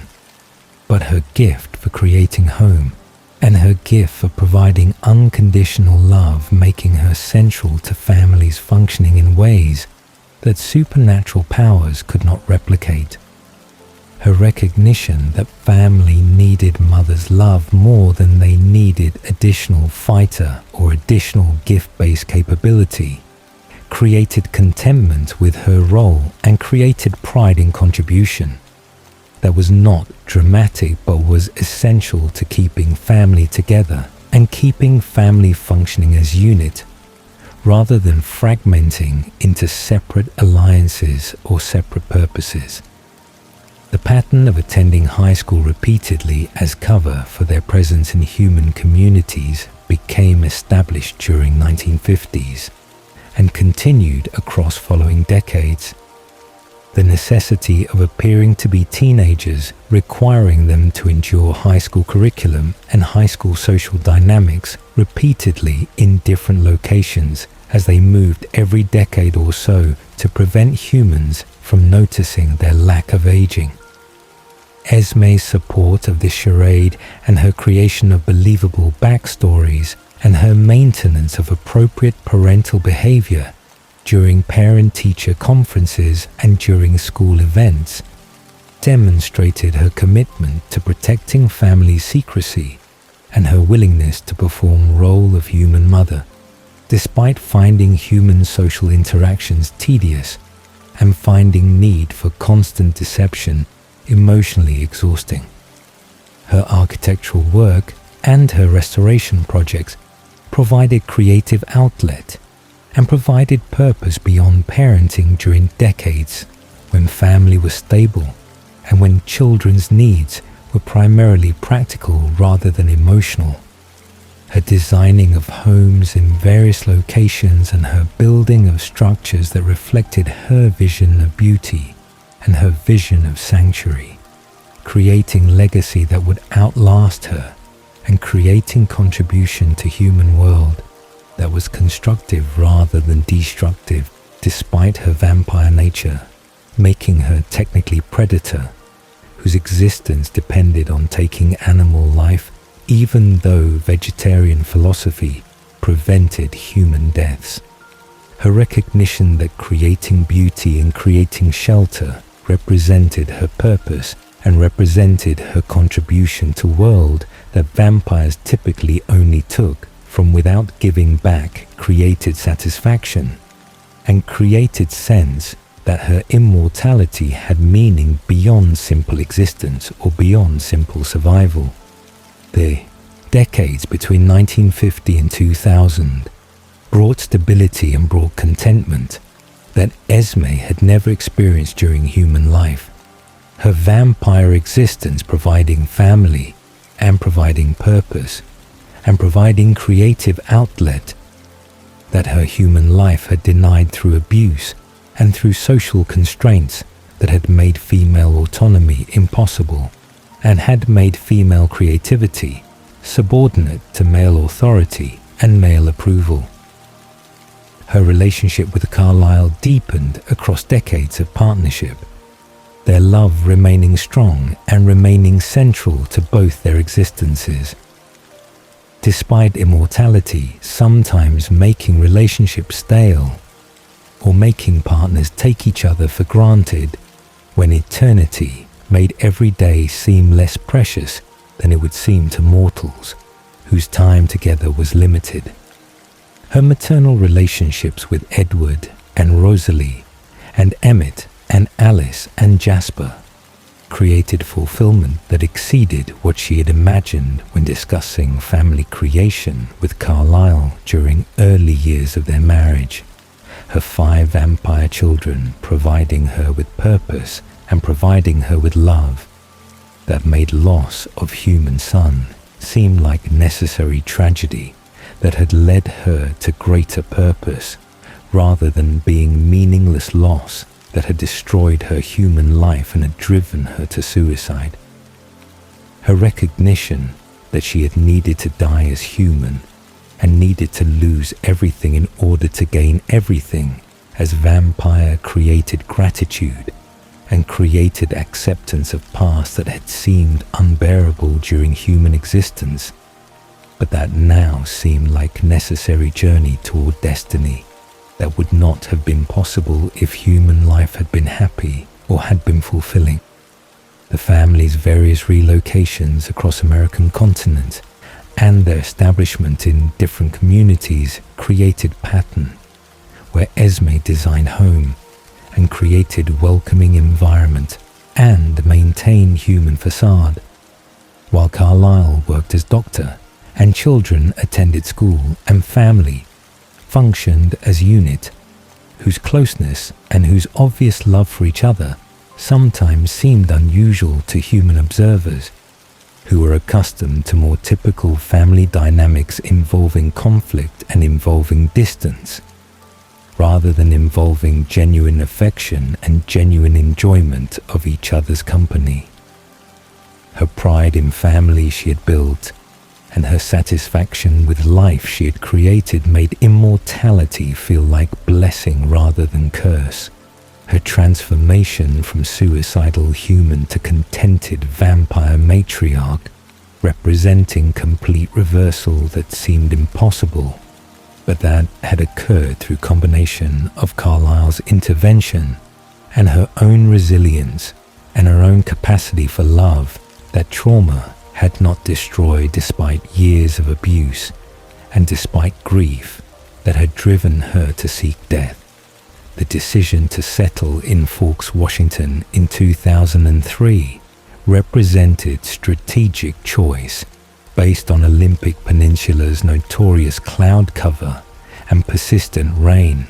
that would allow family to attend school and to participate in community activities without constant concern about sunny days requiring absence or requiring elaborate explanations about why entire family was simultaneously unavailable whenever weather cleared. Esme's design and construction of their home on property north of town created masterpiece that reflected decades of architectural experience and reflected her vision of sanctuary, where family could exist without pretense and without need to perform humanity, when walls provided privacy, and when forest surrounding property provided buffer between their vampire existence and human community whose proximity was necessary for cover story,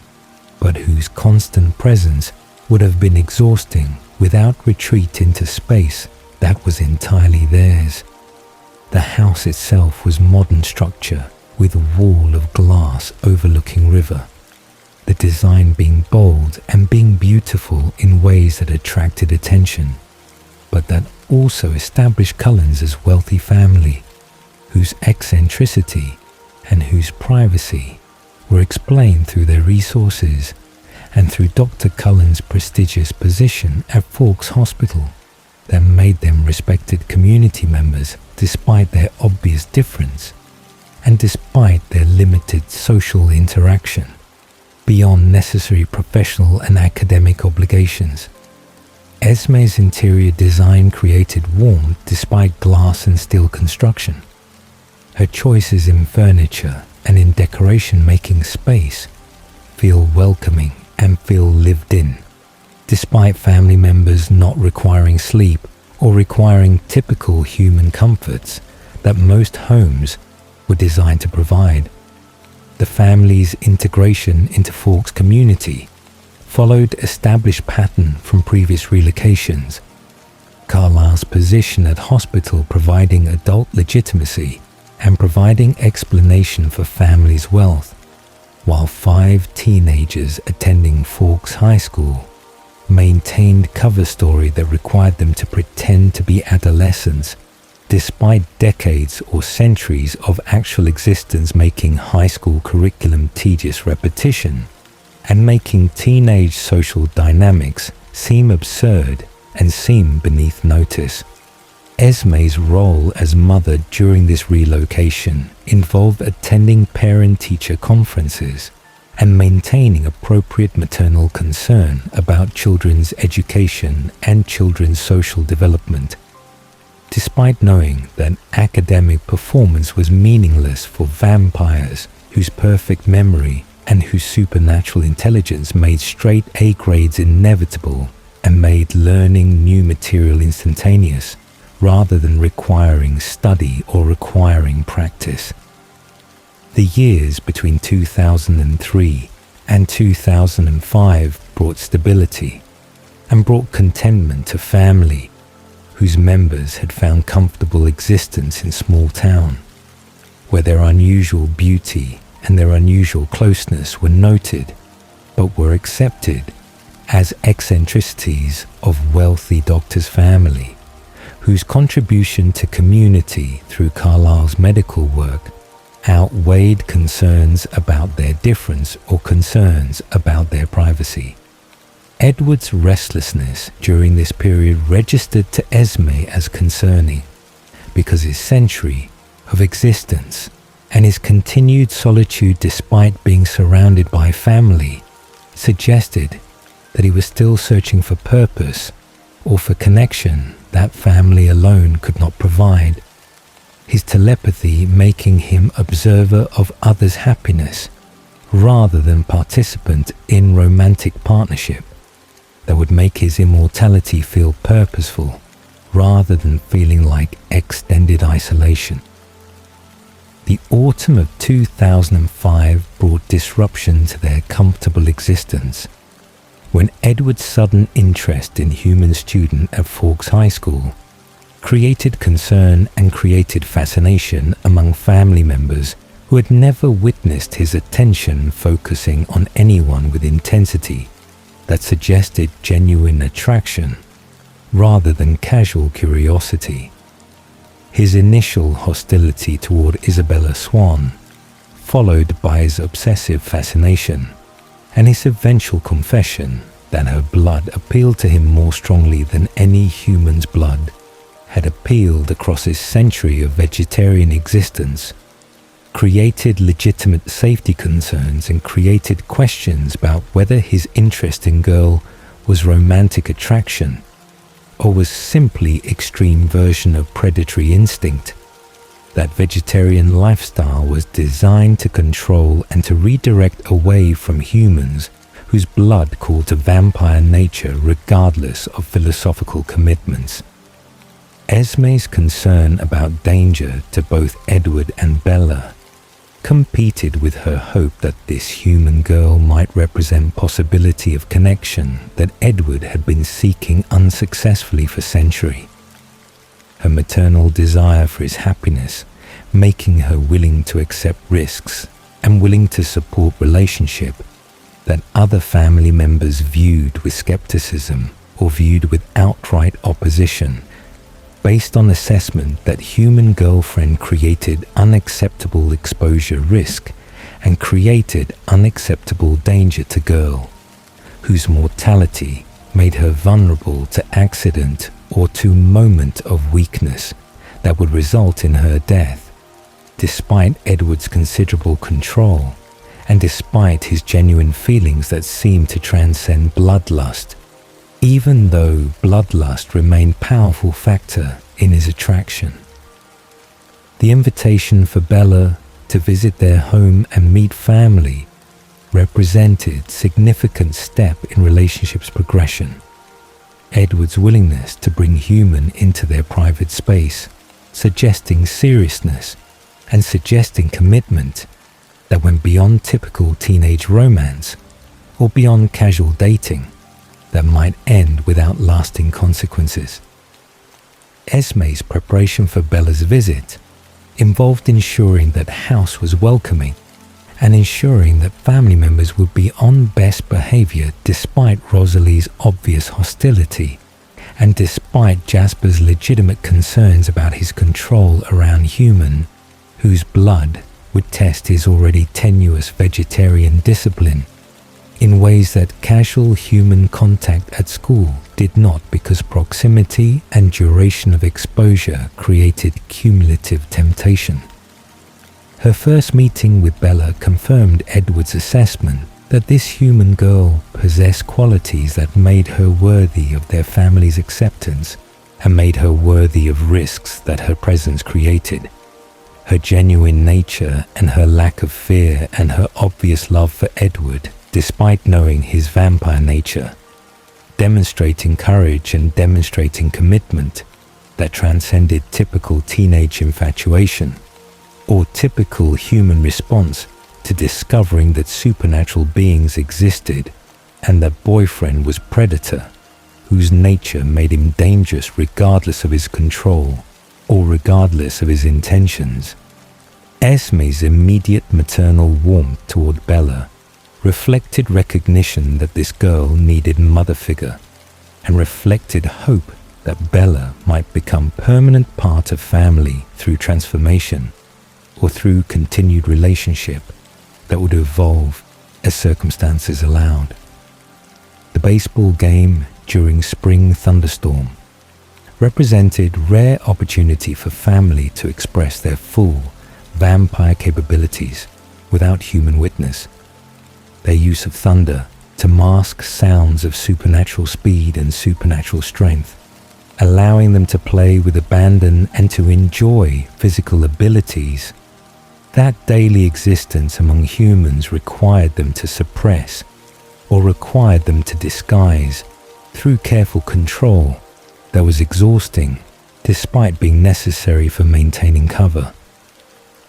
Bella's presence as spectator represented Edward's desire to share aspects of vampire existence with her, and represented his hope that she could witness and could appreciate supernatural capabilities that defined him and defined his family without being frightened or without being repulsed by a reminder of their predatory nature.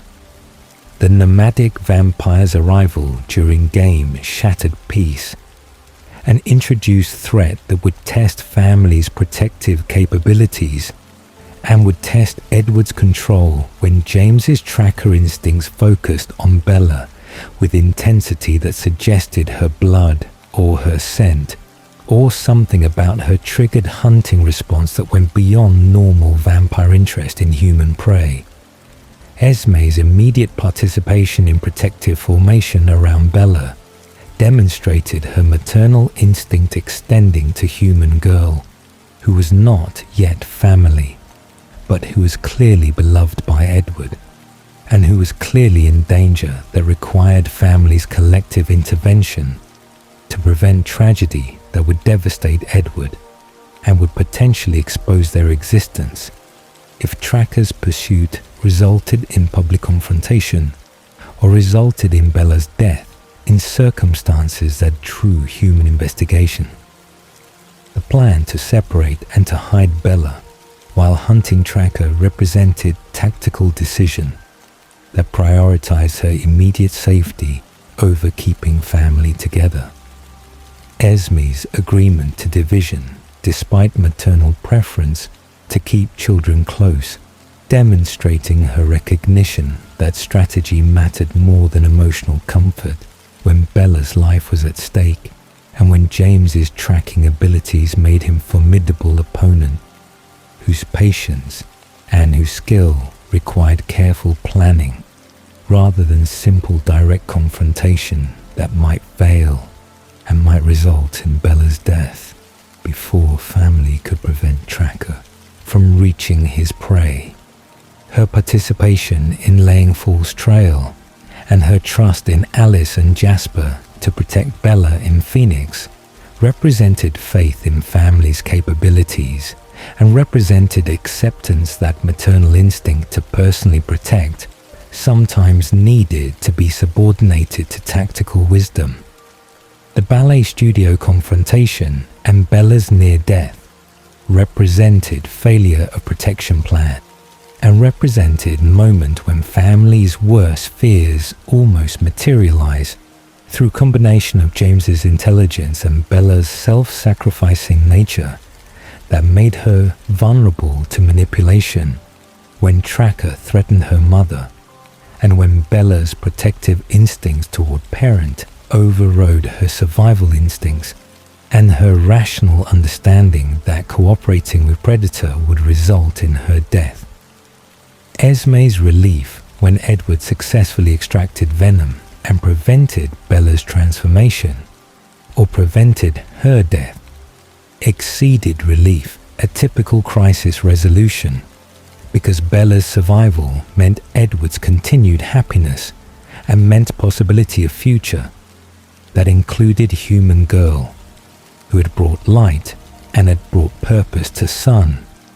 whose century of loneliness had been ending through relationship that family had witnessed developing and that family had come to support despite initial concerns. Edward's decision to leave Bella following birthday party disaster in September of 2006 created family crisis that exceeded individual tragedy,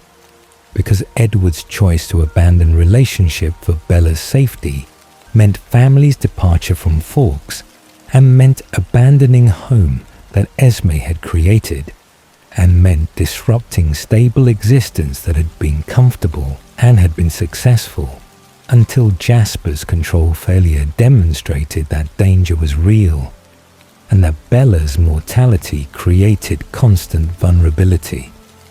That moment of weakness or moment of accident could exploit with fatal results. Her heartbreak and Edward's pain, and her disagreement with his decision, competed with her respect for his autonomy, and her understanding that he believed leaving was protecting Bella, even though family could see that separation was destroying both Edward and presumably Bella, whose absence from Edward's life would create grief that protection supposedly justified. The months following their departure from Forks were characterized by Edward's suicidal depression and by family's helpless observation of his deterioration, his existence becoming mechanical and becoming empty in ways that suggested he was waiting for excuse to end consciousness that had become unbearable without Bella, and that had lost meaning without purpose, that loving her had provided during their brief time together. Esme's maternal anguish at being unable to comfort him or being unable to convince him to return to Bella exceeded her own grief about leaving home and leaving community where they had been happy. Her recognition that Edward's suffering was more important than her attachment to physical space, making her willing to support his choice even while believing that choice was mistake motivated by excessive guilt and by excessive fear, rather than by a rational assessment of actual danger. Alice's vision of Bella's cliff diving and Alice's interpretation that Bella had committed suicide created panic and created desperate rush to prevent Edward's response that Alice's visions showed would be seeking his own death through provoking Volturi into destroying him. When living without Bella seemed unbearable and seemed pointless, after a century of waiting for connection that their relationship had provided before his choice to leave had taken away his only source of meaning. The family's trip to Italy to prevent Edward's suicide represented intervention motivated by love and by recognition that his death would be permanent tragedy that could be prevented through convincing him that Bella was alive, and through convincing him that his sacrifice had been unnecessary when Bella's survival meant relationship could be repaired if Edward was willing to acknowledge that leaving had been mistake. The reunion between Edward and Bella, and the family's return to Forks with Bella still human, but with Volturi ultimatum requiring her eventual transformation, created new dynamic where human girlfriend's presence was temporary condition rather than permanent situation, and where family needed to prepare for Bella's transformation that would make her permanent member rather than temporary visitor whose mortality made her vulnerable and made family responsible for her safety in ways that were exhausting and were dangerous. Esme's joy at Edward's happiness and her relief at his survival competed with her concern about Volturi's interest in family and her concern about transformation that Bella wanted, but that Edward opposed despite inevitability and despite alternative being Bella's death, to satisfy Volturi requirements about human knowledge. The vote on Bella's transformation represented democratic process that was courtesy rather than requirement, but that mattered symbolically because family support meant collective acceptance of Bella as future member and collective willingness to accept consequences and accept responsibilities that transforming her would create. Esme's vote in favor was immediate and was enthusiastic. Her maternal desire to keep Bella in family permanently, and a recognition that Bella genuinely wanted vampire existence, making decisions simple, even though transformation would mean losing Bella's humanity and would mean creating newborn whose control and whose adjustment would require family's attention and would require patience during difficult months when newborn bloodlust would make her dangerous despite vegetarian intentions. The decision that transformation would occur after Bella's high school graduation created a timeline that allowed her to complete human education and allowed her to experience human milestones before surrendering mortality. The compromise satisfying Volturi requirements for relatively prompt action, while giving Bella months to prepare for change that would alter everything about her existence and would make her immortal member of family whose acceptance had been established through vote and through family's demonstrated willingness to protect her and to include her in their lives, despite complications and despite dangers that her presence created for family whose peaceful existence depended on secrecy and depended on avoiding attention that human girlfriend inevitably attracted. The Volturi encounter in Italy during March of 2006 had represented existential threat not merely to Edward and Bella, but to entire family whose defiance of Volturi authority through protecting human who knew vampire secrets could have resulted in collective destruction. If Aro had decided that Cullens represented a problem requiring elimination, rather than representing curiosity requiring investigation. Esme's participation in Italy trip had been limited to anxious waiting, while Edward and Bella and Alice confronted ancient vampires whose power and whose authority were absolute across vampire civilization. Her maternal fear for children who were facing judgment from beings whose 3,000 years of rule had made them accustomed to immediate obedience and had made them intolerant of challenges to their supremacy or challenges to their enforcement of laws that maintained vampire secrecy through brutal methods that prioritized collective safety over individual autonomy. The ultimatum that Bella must be transformed or must be killed to prevent her knowledge from threatening exposure represented Volturi's typical approach to humans who discovered vampire existence, their enforcement being swift and being final when secrecy was fundamental law, whose violation brought immediate death to both human who knew and vampire who had revealed secrets that were meant to remain hidden from human awareness.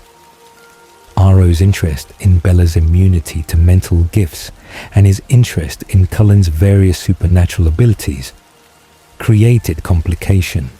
where his desire to recruit talented vampires competed with his obligation to enforce laws. His eventual acceptance of Alice's vision,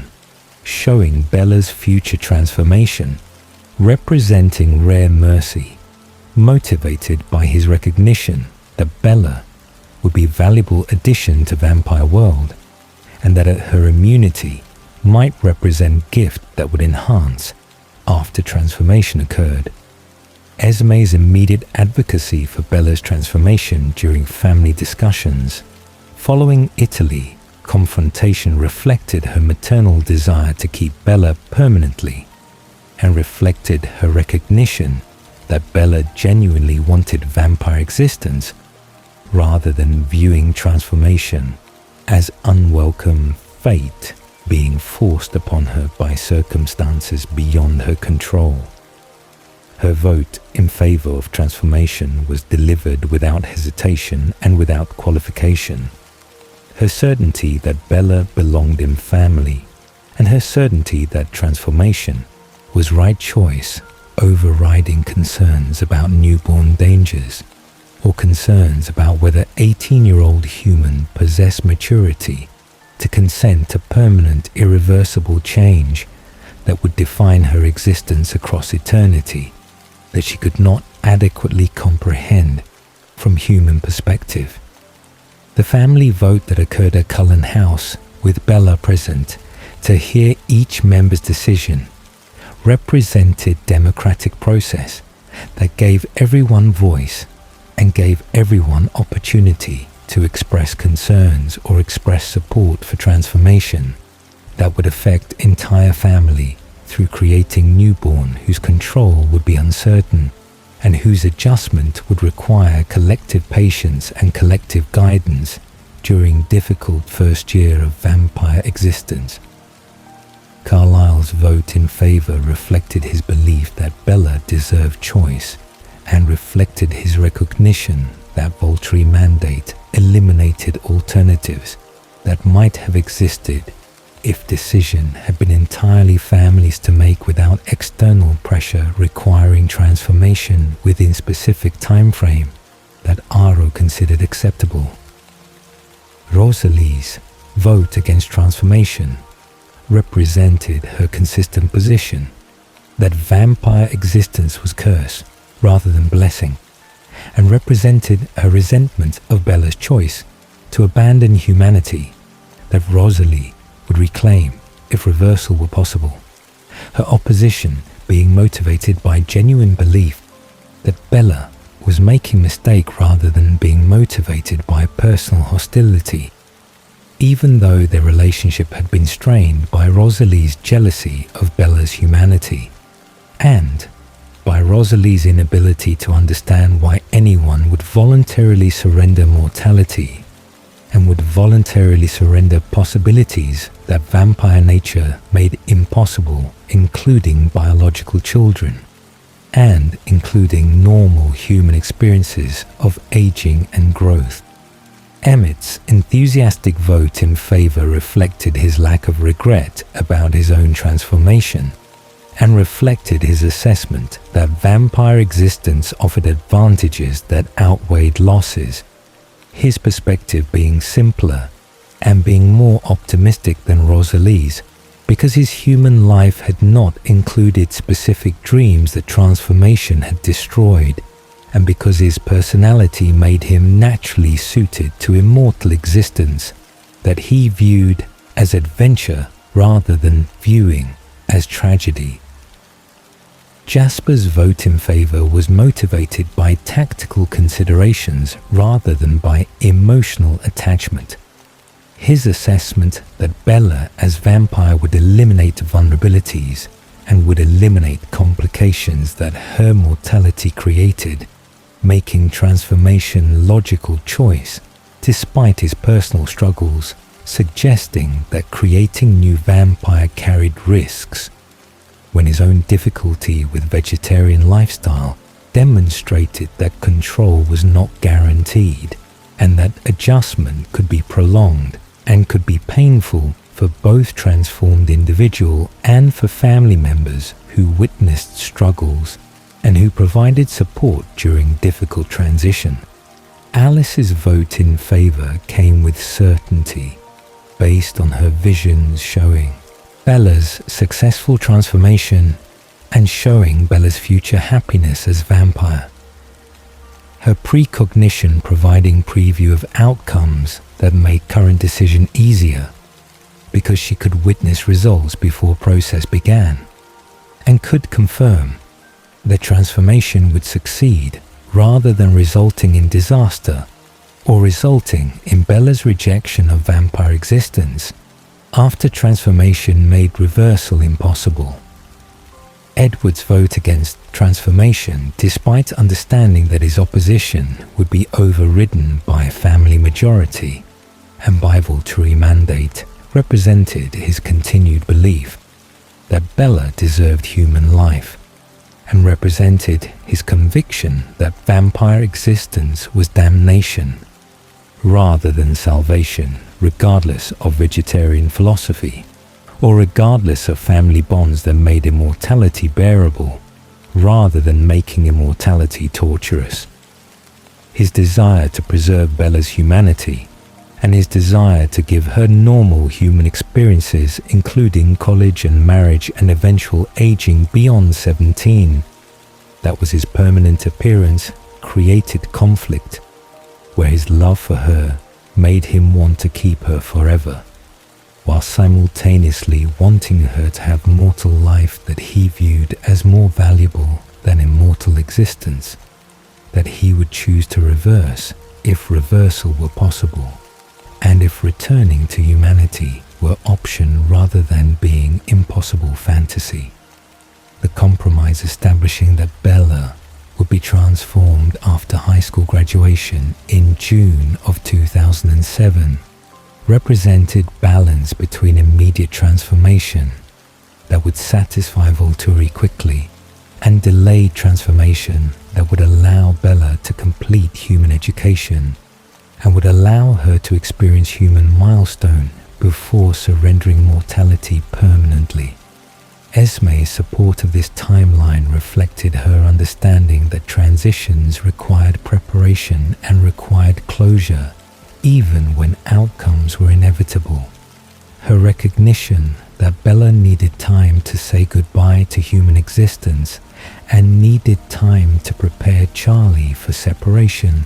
That transformation would create when daughter's continued presence in his life would become complicated by her supernatural nature and by her need to avoid extended contact that might reveal changes that vampire transformation would create in her appearance and in her behavior. The period between March and June involved preparation and involved increasing tension as transformation date approached.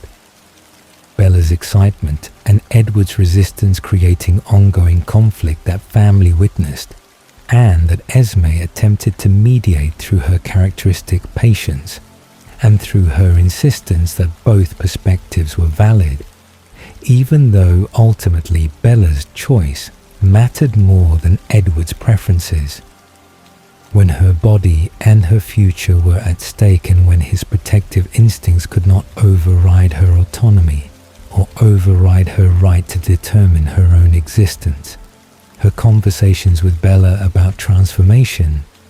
and about what to expect demonstrated maternal care and demonstrated desire to ensure that Bella understood both gifts and costs of vampire existence. Her honesty about losses, including sunlight and including sleep, and including human sensory experiences that vampire senses would alter or would eliminate, creating informed consent rather than creating idealized fantasy that might lead to regret. After transformation made reversal impossible. The discovery of newborn army being created in Seattle during spring of 2007 introduced threat that complicated transformation timeline and introduced danger that required immediate attention before planned transformation could occur safely. Esme's recognition that Victoria was responsible for newborn creation represented understanding that female vampire's revenge plot had evolved from personal vendetta into strategic warfare, her patience and her planning demonstrating intelligence and demonstrating commitment to Bella's death that would not be abandoned or would not be satisfied through simple passage of time, when Victoria's nature and Victoria's bond to James made revenge essential component of her existence that defined her purpose after Mate's destruction. The alliance between Cullens and Quileute Wolfpack represented unprecedented cooperation that Esme supported despite understanding that werewolves were natural enemies whose biological response to vampire scent created hostility that rational agreement could moderate but could not eliminate when the instinctual hatred was programmed into their genetics and into their transformation that had been triggered specifically by vampire presence in area. Her participation in training sessions where Jasper taught combined vampire-werewolf forces how to fight newborns demonstrated her commitment to family survival and demonstrated her willingness to engage in violence when protection of loved ones required combat capabilities, despite her preference for peace and despite her nature being nurturing rather than being aggressive. The decision to hide Bella during actual battle while family and pack fought, Victoria's army created safety for human, whose presence on battlefield would be liability rather than asset, but created guilt for Bella, whose nature made her feel responsible for danger and made her want to participate, despite her mortality making participation suicidal, when newborn strength exceeded even experienced vampire capabilities during first year after transformation. Esme's understanding of Bella's frustration at being protected competed with her recognition that Bella's safety was paramount, and that Edward's ability to focus during battle required knowing that Bella was secure, rather than being vulnerable on battlefield, where any number of newborns might target her as obvious weak point in Cullen defenses. The battle's successful conclusion with minimal casualties and with Victoria's destruction represented victory that secured Bella's immediate safety, but that also demonstrated ongoing dangers of vampire existence and ongoing reality that violence was sometimes necessary despite vegetarian philosophy and despite preference for peaceful coexistence when threats materialized that required combat response rather than diplomatic resolution. Jacob's injuries during battle created concern and created guilt among family members who recognized the werewolf alliance had cost pack member his health temporarily, and had demonstrated that cooperation with vampires carried real risks for shapeshifters, whose participation had been essential to victory, but whose injuries represented price paid for defending a human girl, whose connection to both vampire family and werewolf pack made her bridge between species, whose natural enmity made alliance unusual and made continued cooperation uncertain once immediate threat was eliminated. Edward and Bella's wedding in August of 2007 represented culmination of their relationship and represented formal commitment that preceded planned transformation by agreement that had satisfied Edward's traditional values, while allowing Bella's transformation to proceed according to modified timeline that incorporated marriage as prerequisite. Esme's participation in wedding planning alongside Alice created opportunity for maternal involvement and created opportunity to celebrate milestone that would mark Bella's transition from human to vampire and from girlfriend to wife, and eventually to permanent family member, whose transformation would complete process that wedding began through legal and emotional bonds that preceded supernatural bonds. The ceremony at Cullen House, with extensive guest list,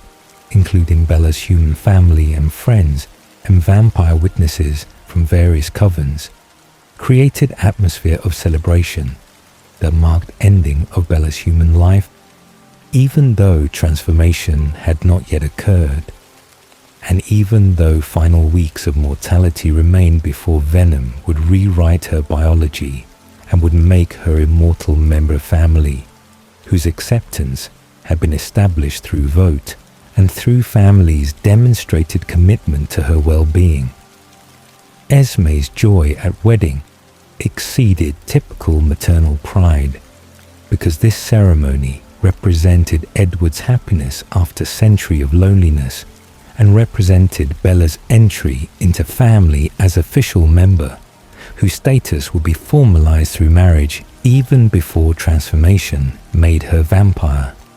whose nature matched family's supernatural existence. The honeymoon on Isle Esme represented gift from Esme to newlyweds, whose need for privacy and whose need for time together without family observation made Private Island ideal location for beginning their marriage and for experiencing intimacy that would be complicated by Bella's continued mortality and by Edward's supernatural strength that required constant control to prevent accidental injury. Her offering of island that Carlyle had given her as gift demonstrated her generosity and demonstrated her desire to provide Edward and Bella with perfect beginning, despite knowing that honeymoon would be brief respite before transformation, and before adjustment to vampire existence would require families' collective support and would require Bella's complete focus on managing newborn instincts that would make first months of marriage challenging rather than romantic. The phone call from Edward requesting families' immediate return from various hunting trips and various activities came with urgency that suggested crisis, rather than suggesting normal family matter requiring discussion. His tone conveying distress that made Esme's maternal instincts activate immediately, even before explanation revealed nature of emergency that was bringing them home weeks earlier than planned. Honeymoon should have concluded. The revelation that Bella was pregnant with hybrid child represented impossibility that vampire biology should have prevented when Edward's transformation had ended his biological functions and had made reproduction impossible through crystallizing his body into unchanging form that could not create life despite retaining appearance of living human male, whose physical form suggested fertility that vampire nature had eliminated. Esme's immediate support for Bella's pregnancy despite unprecedented situation and despite genuine dangers that hybrid gestation was creating represented maternal instinct recognizing that baby deserved chance at life, and that Bella's determination to carry pregnancy to term reflected love and reflected commitment that should be honored rather than being overridden by family members who believed abortion was necessary for Bella's survival. Her protective stance toward both Bella and unborn child created conflict within family,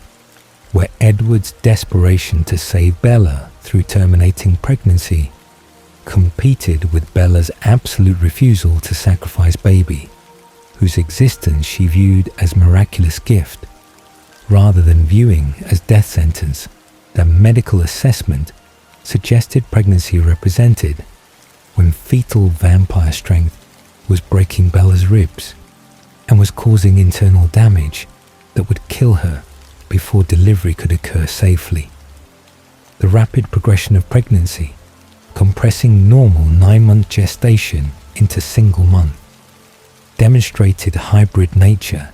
and demonstrated that baby's development was following vampire timeline rather than human timeline. The accelerated growth creating urgency and creating situation where Bella's deteriorating physical condition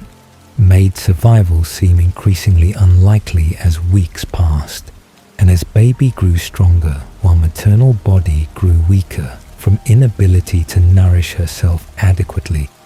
and from injuries that fetal movements were inflicting on fragile human structure that was not designed to contain vampire-strength child.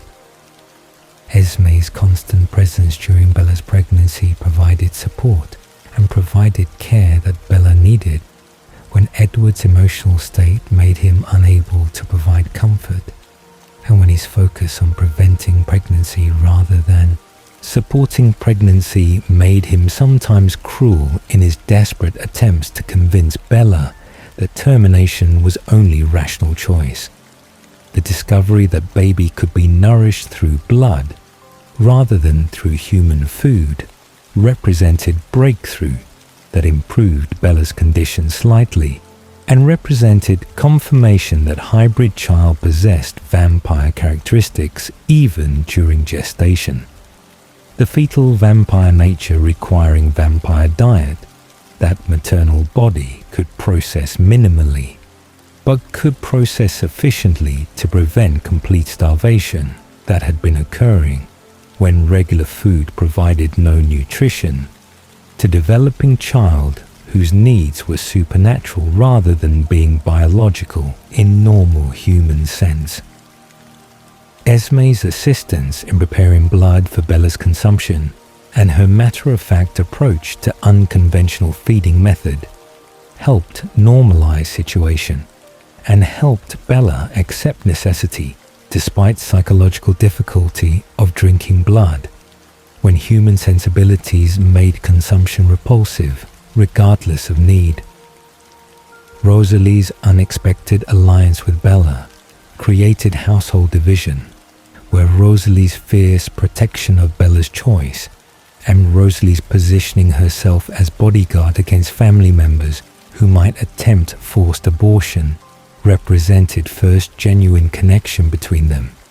and represented Rosalie's projection of her own grief about infertility onto Bella's situation, where reproductive choice and bodily autonomy were being threatened by males who assumed authority over female body and over female reproductive decisions. Esme's mediation between opposing factions within family required diplomatic skills and required patience, when Edward's desperation and Rosalie's determination created standoff that threatened family unity during crisis that required cooperation, rather than requiring conflict between members whose love for Bella motivated different responses to pregnancy that was simultaneously miraculous and terrifying. The emergency delivery on September 10th of 2007 occurred after catastrophic spinal fracture-initiated premature labor that was occurring under worst possible circumstances when Bella's body was already damaged beyond what human physiology could survive without immediate intervention. Esme's presence during delivery provided support and provided assistance when Rosalie's loss of control around blood required her removal from room, and when Edward needed help managing medical emergency that was exceeding his capabilities despite his centuries of existence and despite his observation of Carlisle's medical procedures across decades of watching his father work. The baby's emergence as beautiful hybrid with characteristics of both species represented successful delivery despite trauma and despite blood loss that would kill Bella within minutes if Edward's transformation did not save her through initiating change that would rewrite her biology from dying human to immortal vampire. Renesmee Carly Cullen's name, combining grandmothers Renee and Esme with grandfathers. Carlisle and Charlie represented Bella's tribute to both families whose love and whose support had shaped her life. Even though vampire family would be Renesmee's primary family, and human family would know granddaughter only distantly, if at all, when hybrid nature would require secrecy and would require distance to prevent exposure. Esme's first sight of granddaughter created immediate love and created immediate recognition that this child was family and was precious beyond measure. Despite unprecedented nature, and despite uncertainty about hybrid development and hybrid lifespan that created anxiety about whether Renesmee would survive childhood or would live briefly before hybrid biology failed in ways that pure vampire biology or pure human biology would not fail. Edward's transformation of Bella through systematic injection of venom throughout her body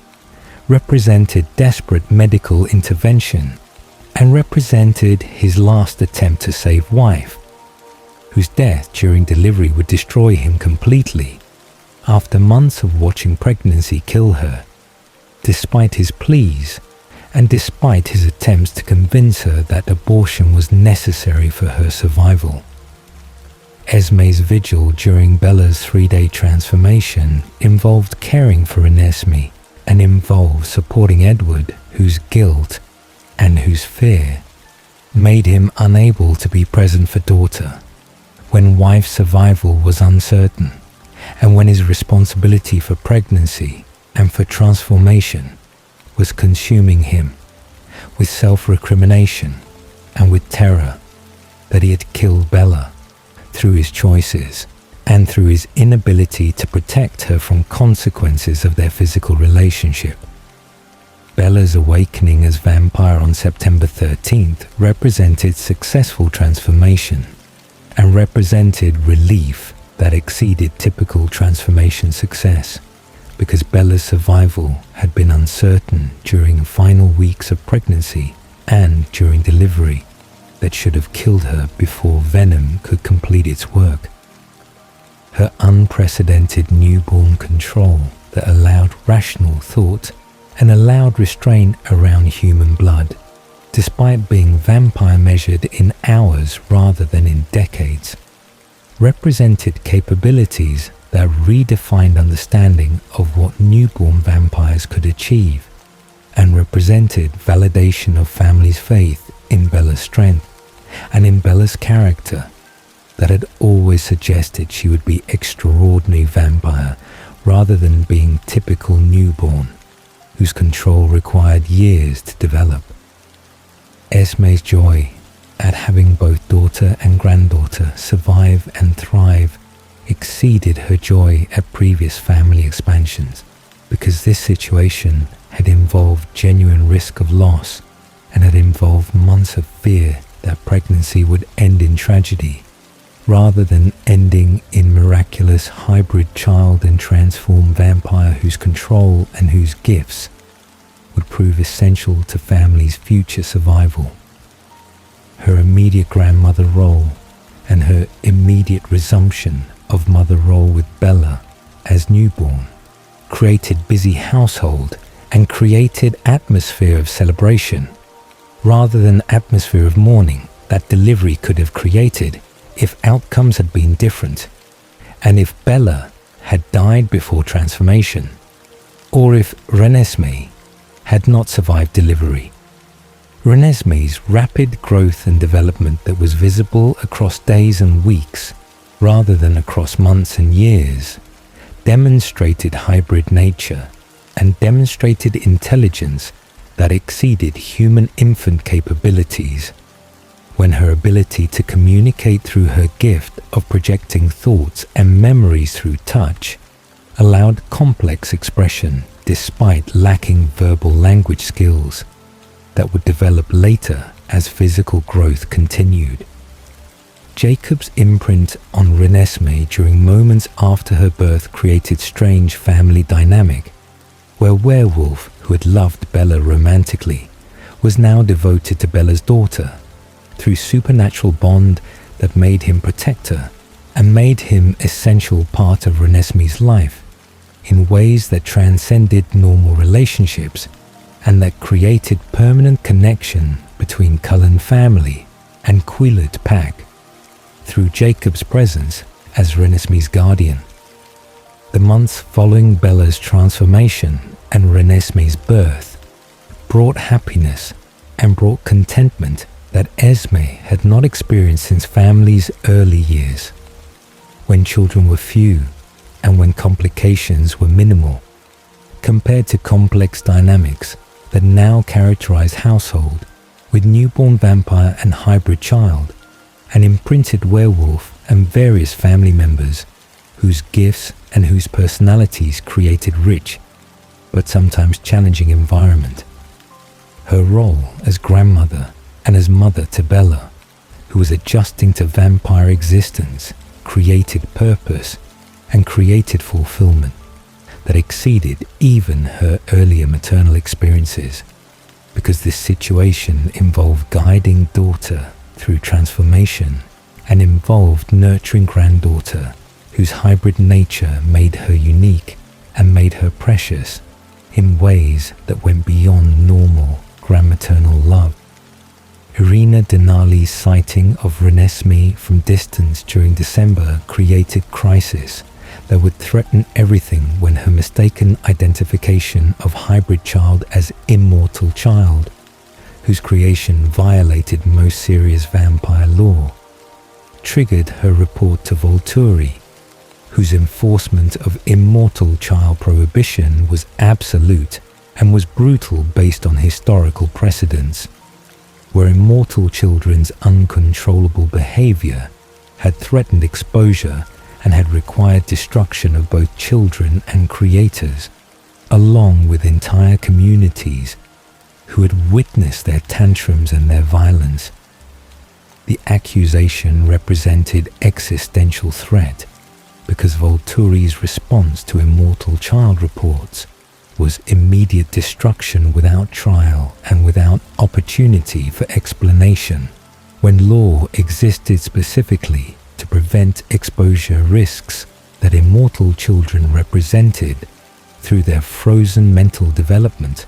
combined with vampire strength that made their tantrums lethal and made their existence incompatible with secrecy that vampire civilization required.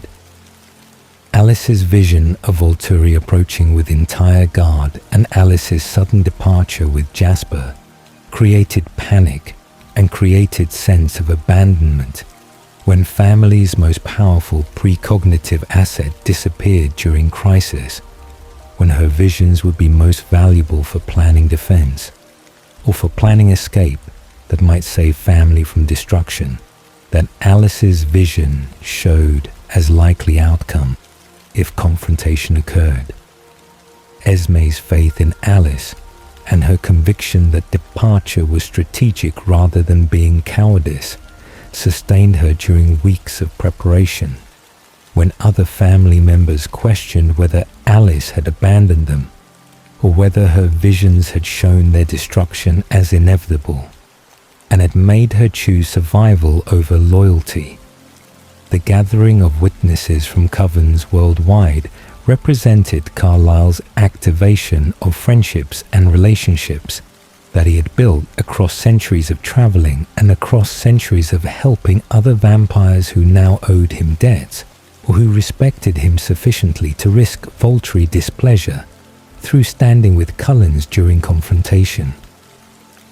Esme's hosting of over 30 vampires in their home, and her provision of hospitality, and her creation of comfortable environment, despite crowding and despite tension, demonstrated her skills and demonstrated her commitment to making witnesses feel welcome when their presence might determine whether family survived or whether Volturi destroyed them. Based on Irina's accusation that evidence would disprove if witnesses could testify that Renesmee was growing and was maturing unlike immortal children whose development was frozen.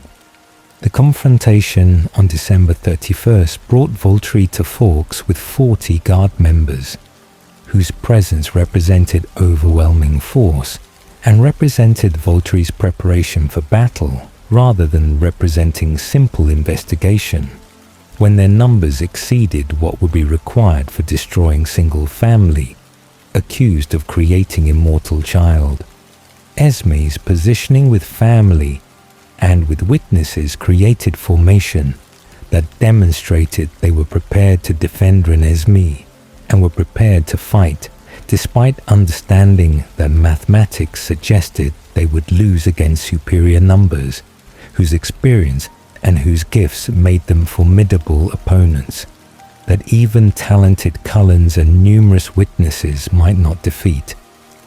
The testimony from witnesses and the evidence from Nawel proving that hybrids existed and that hybrids matured, rather than remaining frozen in childhood like immortal children, represented salvation, when Aro's acceptance of evidence made battle unnecessary and made Volturi's departure possible without loss of face that would have required them to fight regardless of whether accusations were accurate. Esme's relief exceeded normal crisis resolution because this confrontation had threatened her entire family, and had threatened granddaughter whose existence had seemed like it might be brief when Volturi law and Volturi enforcement suggested that hybrid child could not be allowed to survive regardless of whether she was actually immortal child or whether she was unprecedented being whose nature fell outside existing categories. And so Esme's transformation completes from broken woman, who sought death in icy water to eternal mother, whose love built family from damaged souls who needed her acceptance and needed her creation of home that sheltered rather than imprisoned. Her journey demonstrating that greatest losses sometimes lead to greatest purposes when death becomes doorway rather than becoming ending. Her human son's death and her human life's destruction created space for vampire children who needed mother, and created space for immortal existence that gave her everything mortality had denied through abuse and through social constraints that made female autonomy impossible and made female creativity subordinate to male authority that Charles and her father had wielded without mercy or without recognition of damage their control inflicted. The home she designed and the family she nurtured represented her gifts to world that had taken everything from her during human years, but that had given everything back through transformation that saved her life, and through Carlisle's love that healed wounds that Charles had created, and through children who needed her maternal devotion that biological motherhood had denied through infant's death that had driven her to cliff and to despair. Forever stretches ahead with family she built, and with granddaughter who represents hope, and with eternal partnership that marriage to Carlisle provides across centuries of creating beauty and providing love that makes immortality blessing rather than curse. Rest now, carried by her journey from seeking death to creating life. Sleep well, gentle soul. Good night.